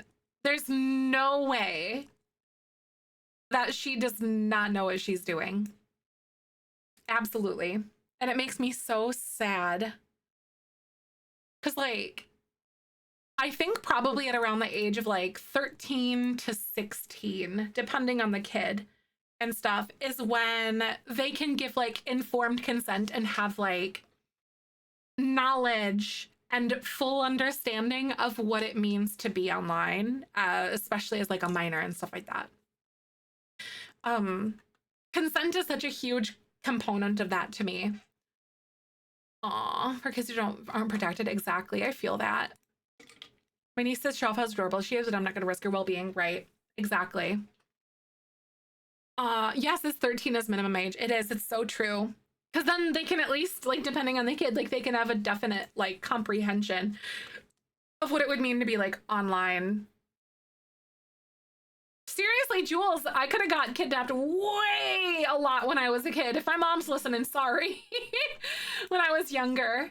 But knowing what I do about the internet is something that I take very, very seriously. And doing what I do for a living is also very serious to me too. Not that I don't trust you guys, but you never know who's watching or who's looking online when it comes to that stuff. Mom let me and my older sister on the internet without warning us, and everything we did a lot of dumb and unsafe things when you're younger. And I definitely was having conversations with people I had no business having conversations with. Even a tiny bit. Like when I was younger.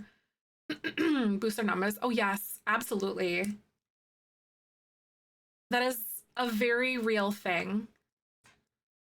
That people do, and it's so upsetting to me. Writing about our kid even though a kid was uncomfortable with it. Framed as moms are expected to give up someone for their kids. Imagine thinking that your kid is an extension of you and not their own person. Type of thing. That your kid exists for your disposal or to your will or whatever. And that your kid is a kid and isn't capable of withdrawing consent or holding conversations on consent. Like, if you're going to teach your kid that no means no, that also means that they are going to say no to you about certain things. It's so sad and sickening, right, Hiyori? Same. Yes. I've had some scenarios myself as well. And obviously there's some things that I will not be able to prevent from happening, but there's at least like open dialogue and honest communication that'll happen. And then the rest is kind of what happens at that point, I think.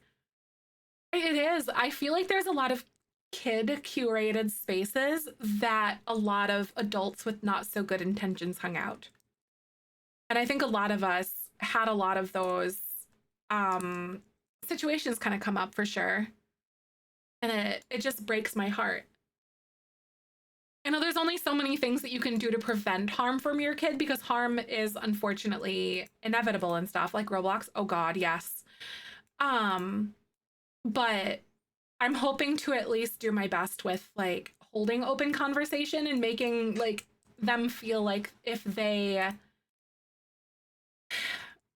had something happen to them, then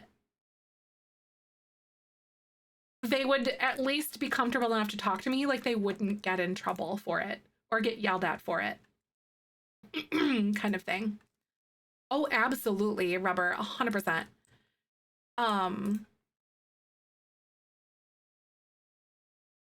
The most well-informed little human. Aw.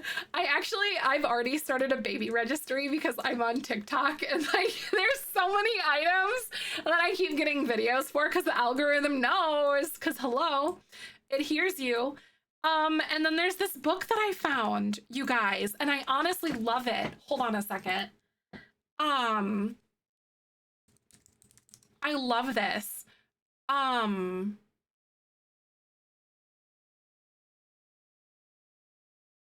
My algorithm knows me more than I do, seriously. I think it knew before I knew, because, like,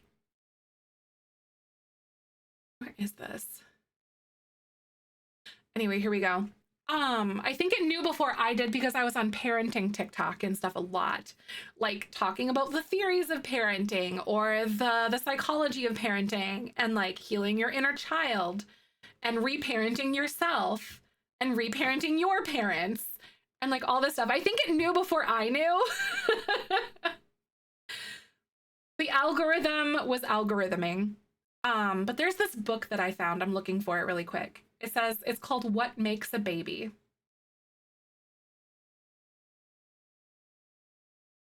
And basically, there's this TikTok that I found of it. Let me actually, I think I sent it to Michael. Baby and parenting as I tried it. Seriously, right, Camilla? Literally. It's insane.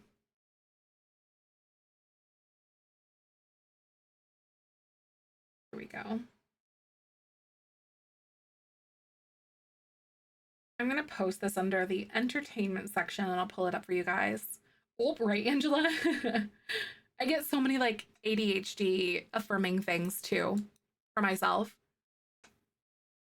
A tantrum, they're just on a fight.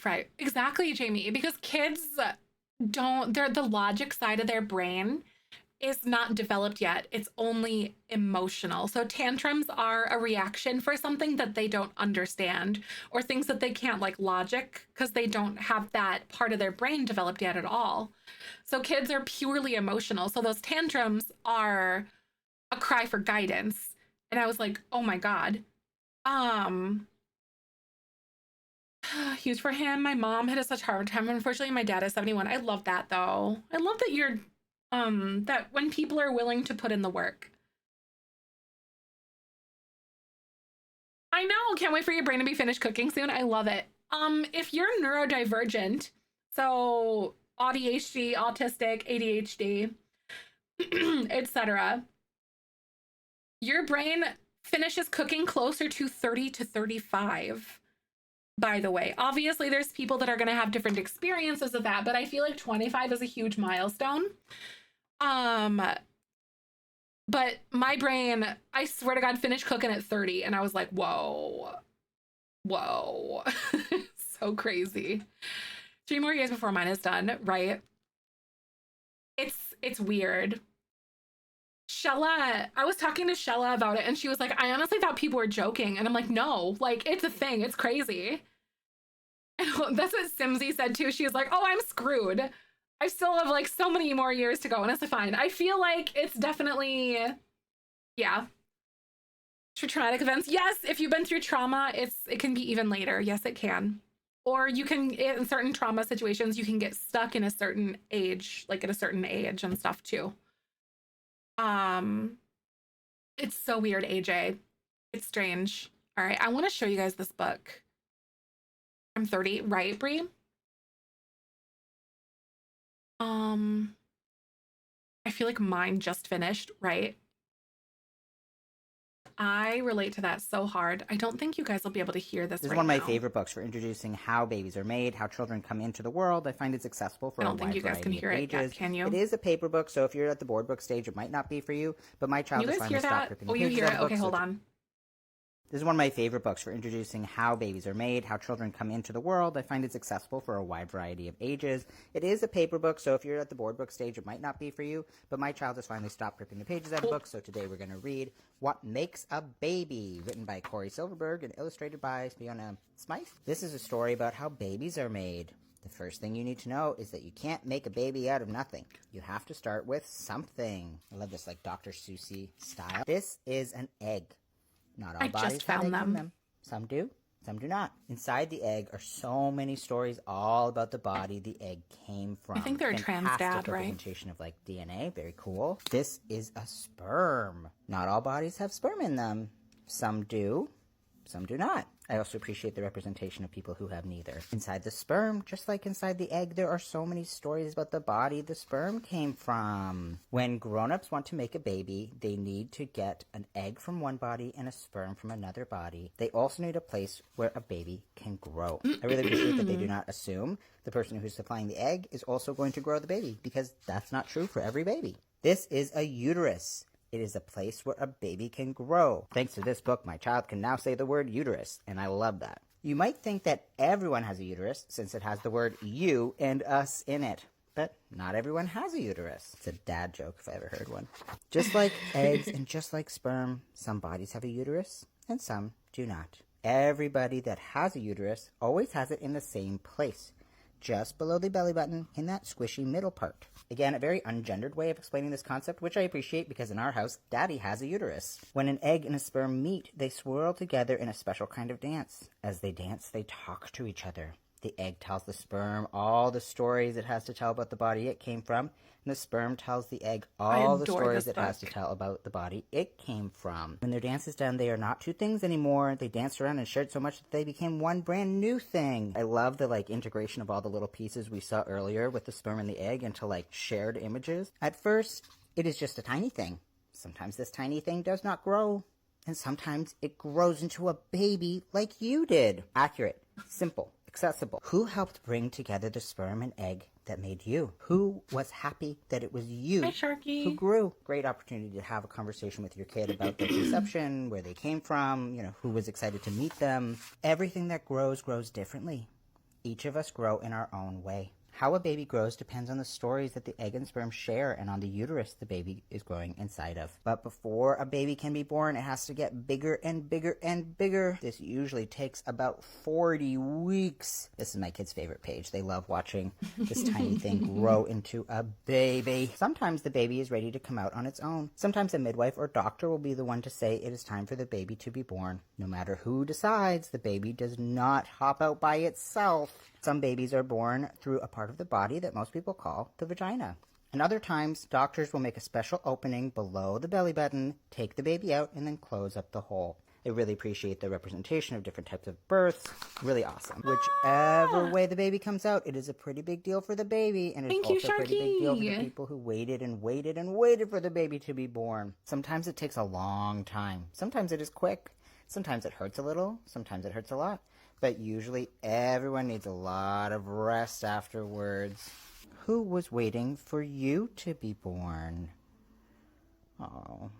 One last subtle thing I like is on the front you get all these sperm and eggs dancing together, and then on the back you get all of these babies.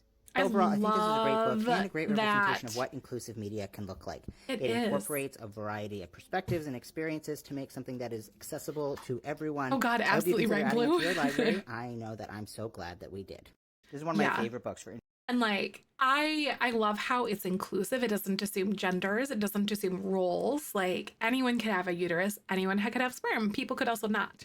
Like I love that. Yes, the scientific words, like the real words for things.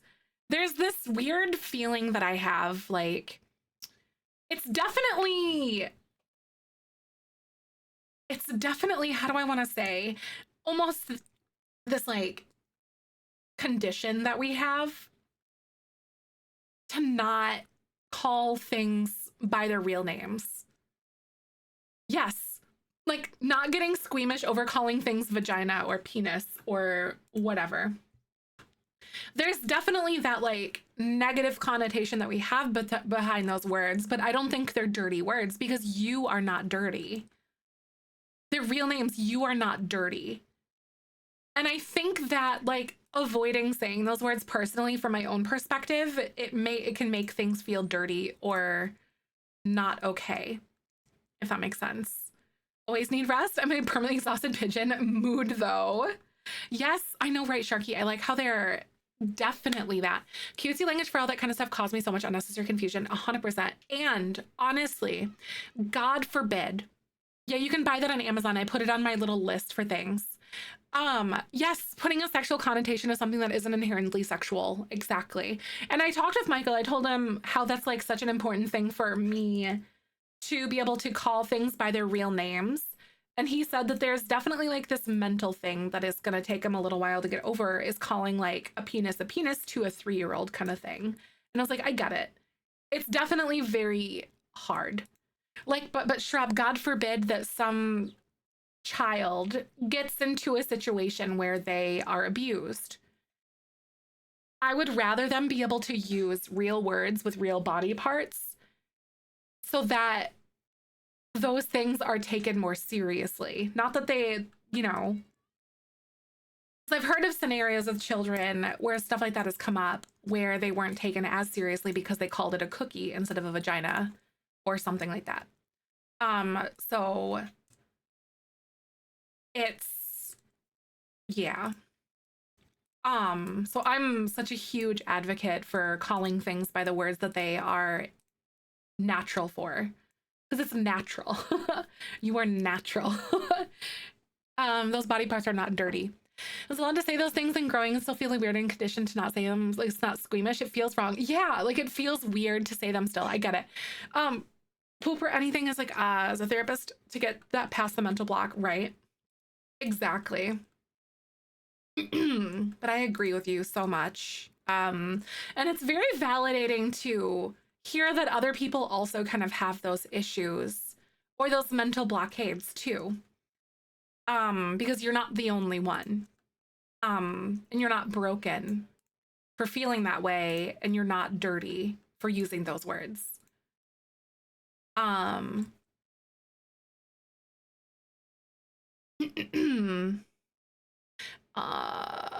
So children will explore their body, and that's important to them. They will want to know their bodies and will ask what part of body is called. Telling them is helping them who understand who they are. Exactly, 100%. As far, I wanted to say toot, I rebelled. Oh my God, I say fart and toot all the time, right? Your parents probably would have, oh God, had a heck of a time with me. I'm very much so my father's daughter, though. It's so important for kids to know the right words. I had to testify against my abuser when I was 9 and explain in detail what he did. That's really difficult. Oh my God. That breaks my heart so much. We're just discussing it out loud on our house. Oh God. I'm very sorry though, especially if there's like things that were difficult for you as a child and you got into situations that are not your fault. But also made like that self-advocacy even more difficult. Yes, well, for sure, right? Gender and sexuality with kids, people are always making normal things perverse. Exactly. Oh yes, that is right though. Like these things are not perverse. Get testified, but they would told me that he abused a 4 and 2-year-old little girls that were in foster care with me and did it for them. Oh, goodness gracious. I'm so sorry. Well, I'm really proud of you though. doing the hard things. Yeah, like things that are so important to me personally and stuff is making sure that the appropriate words. Oh, I hope, yeah, maybe he rot in filth.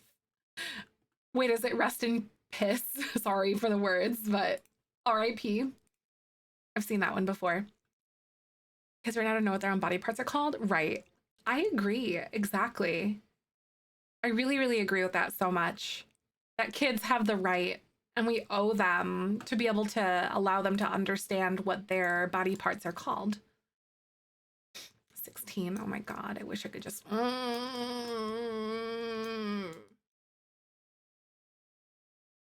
I got some words. They're not nice ones. Got some words, y'all.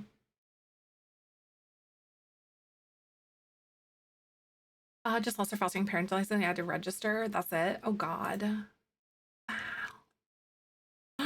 Wow. Absolutely not. I know, like, there are so many things that fail kids as far as like the foster care system and stuff goes, and that's like one very large example. I don't know. This isn't gonna work. I was gonna try to like link this together, but I just don't think it's gonna work. Former high school still walking around free. Oh God, absolutely. That just makes my brain hurt and my heart hurt so bad. Peens. Oh really? Autocorrect is, that's true, Jody. I remember seeing that actually. Your autocorrect will literally call people peens. I remembered that. I find that to be kind of funny though. No child ever went through. Exactly. I know. It really breaks my heart to think about.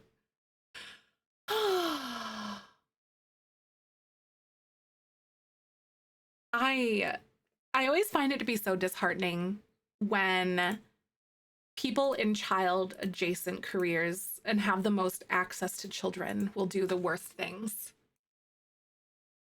Buttspot, read the room, right? For real, come on, Buttspot, get with the program. The computer teacher at my high school is massive creep. Only placed on admin leave. Oh my God. Listen, let me just have a conversation with these people. Let me just talk. I just want to talk. But that book was a really good thing to share. It's called, I think it was literally called like How Babies Are Made. I think yeah. I said, what makes a baby? It's in the entertainment portion of Discord. I just want to have a chat. My fists are really good at talking. Exactly. Just a good knuckle sandwich. Are they hungry? I can deliver. I could see us doing that. All right, friendos. I am definitely hitting a wall with energy. I'm really proud of myself for streaming today, though, because, God, my period has been bodying me. Do the star do right. Do the do right. Come outside. We won't jump. We won't jump you. We just want to talk. It'll be fine. So on to what we have been talking about. I forgot that you did in the build, right? I know. I've been kind of like hitting a wall because my cramps are starting to kind of come around. So I think I'm going to go stretch. Hi, Jazzy. Welcome on in. How are you today? But I think I'll be back at 10 a.m. Central tomorrow. Tomorrow's Thursday. Thank you guys for understanding that I took a couple of days off, a couple extra days rather. But I really, really appreciate you guys. And yeah, so I'll be back tomorrow at 10 a.m. Yes. Cramps during PMS week. I don't have cramps during my period though, but my PMS week, my cramps are the worst. So, I'm using the Clue app and stuff to track everything. And like, it literally was like right on the money. Let me show you guys. Like, it was crazy. So if you guys look, see the clouds. My worst PMS stuff started yesterday, so my cramps. And I wonder if that's going to be accurate. It's called Clue. I get my worst cramps before my period. So yesterday, today, and then hopefully maybe the 19th. We'll see what happens. Yeah, it's called Clue. I don't know if it's like super accurate yet, but the PMS stuff, like my cramps beforehand, it's crazy. But yeah. We'll see what happens. Clouds means cramps. For me, clouds in the app means PMS. Yeah, I feel worse during my PMS week. When I get my period, I feel like $1,000,000. Clue Conceive, I had a subscription, yes. It's like $30 for a year. Flow, it's questionable, right? I didn't like Flow. I got rid of that one, but I have Stardust that I've messed around with as well as Clue a little bit. Yeah, I'm using their Conceive thing because I'm trying to like track my fertility windows and stuff. Because when I go to my doctor in June, then we'll figure out what's going on. Yeah, Clue Conceive, I had to pay a subscription. But Apple Health, that's what she uses too. So yeah. Glow. I haven't heard of that one personally. Mental state is the worst during PMS. During the pain is during the bleeding, right? Yeah, it's a while till June. I have to be tracking my cycle to make sure that like I'm normal basically. And all that. So I basically was tracking since March 22nd and stuff, essentially. The bleeding, right? And then all this month, then all of May, and then hopefully by June, I'll be able to do that. Normal, right? No, normal's here, right? Clockwise, cyclewise, it is really fast, isn't it? Yeah, so like starting after my period. So after my period's done, that I'm going to be doing ovulation tests every day. Because I don't know if you guys know, I'll make that section in Discord that you guys can like opt into if you guys want to. Because when you ovulate, you're going to be like right before you ovulate, you have a hormone called LH, and which causes your body to release an egg. And that can look different for everyone and stuff like that. Some people don't ovulate, or ovulate really weirdly if they have like something going on. So if you're trying to track it, you can do an ovulation test every single day to kind of get like a better picture. And right before you ovulate, it's the highest. Hi, Rose, welcome on in. Good to see you. What do we share with them? Yes, and then add one each day and make a new photo so you can see the progression. Yes, right. Your AFAB body, right? Luteinizing hormone, yes. There's like a kit for like 50 of them that I picked up on Amazon for like $15. And it works just the same. It's just not fancy. Testosterone isn't higher than why am I growing a beard, right? Yeah, I definitely take pictures. Yep. I got pictures and I got like a tracking situation for it. So that's interesting. And it's all because I need to take this stuff to my doctor in June and then find out what's going on. I don't even know if in June we're going to get the green light to be able to try for a kid. I don't even know. So we're going to see what happens. Right, though. But I think I'll probably make that section in Discord, though, because I know there's a lot of people that are curious about this, and then also having a support group for people like that. And I also kind of need it, too, I think. Because things could happen very quickly or not at all, or very turbulently. We just don't know. But that'll kind of create like a little area to chit chat in Discord and still offer people the ability to like avoid it if they want to. Someone's being on birth control, right? I've still been having like all that pain. See, now I don't even know if it's like ovulation pain or if it's like fibroid twinges or like stuff, you know? I don't know. Because like I thought I could feel it when I ovulate, but I'm kind of having a little bit of that pain now. The vet build is looking really good. I'm making a lot of really good progress with it. Amazon a pregnancy test too. Yes, they are so much cheaper.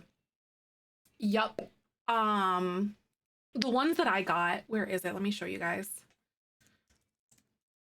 My brother's girlfriend actually suggested this to us. And it's what she used, like exactly what she used. And it worked really well because you don't have to have the fancy ones. However, if I do find out and I go to tell Michael, I'm going to get the fancy one because it's fun. Ovulate track, right? So track headaches too. Yes, because I know some people that's like a thing. I find it really funny how this is literally called pre-mom.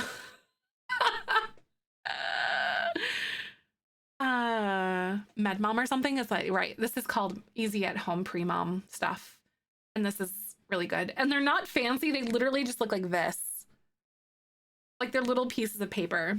Yeah, that's what my brother's girlfriend suggested to us because she has 3 kids. It's like usually about mid-cycle, but some people ovulate later or earlier. I'm a later ovulator in my cycle and it is messed with getting pregnant. Yes, exactly. Yeah, because like, I know it's really not problematic, seriously, right? I thought I was like, what the heck is that? That was so funny. But yeah, like, so that's what I'm tracking because like I know what's going on with my body and like all the indicators and stuff, but something could still be weird somewhere. You know, I could be having all those telltale signs and you could still be throwing an egg at a different time than what you're technically supposed to be during that time. So it's just good to have those types of tests. But, okay, friends, thank you for hanging out with me. I'll be back tomorrow at 10 a.m. Central. Today's a little bit shorter than normal, but I'm kind of getting a little sleepy. So let's go ahead and take it easy. But thank you for being here. I really appreciate you guys. Jump into our Discord. There's all my social media links. Here's my normal schedule, YouTube channel and all that stuff. So tomorrow we actually have a some kits coming out. So let's go check those out tomorrow. I'm going to be so excited. All goes well. I'll also have some stickers. Not some stickers, sorry. Some giveaways for some codes over the next few days. So thanks for chilling. If you guys have a sub, make sure to copy and paste the Beanie Weenies incoming with the Benjamins. Otherwise, the hand hearts will do. Just make sure to tell Molly that I sent you. Posted a picture. Excellent. Ashy. That's exciting. We're going to go say hi to Molly. So Molly is doing some gameplay. I'm not sure exactly what she's doing, but let's go say hi. As they always say, tomorrow's a beautiful day, especially with you in it. Here's a boop for the road. Boop. I love Molly.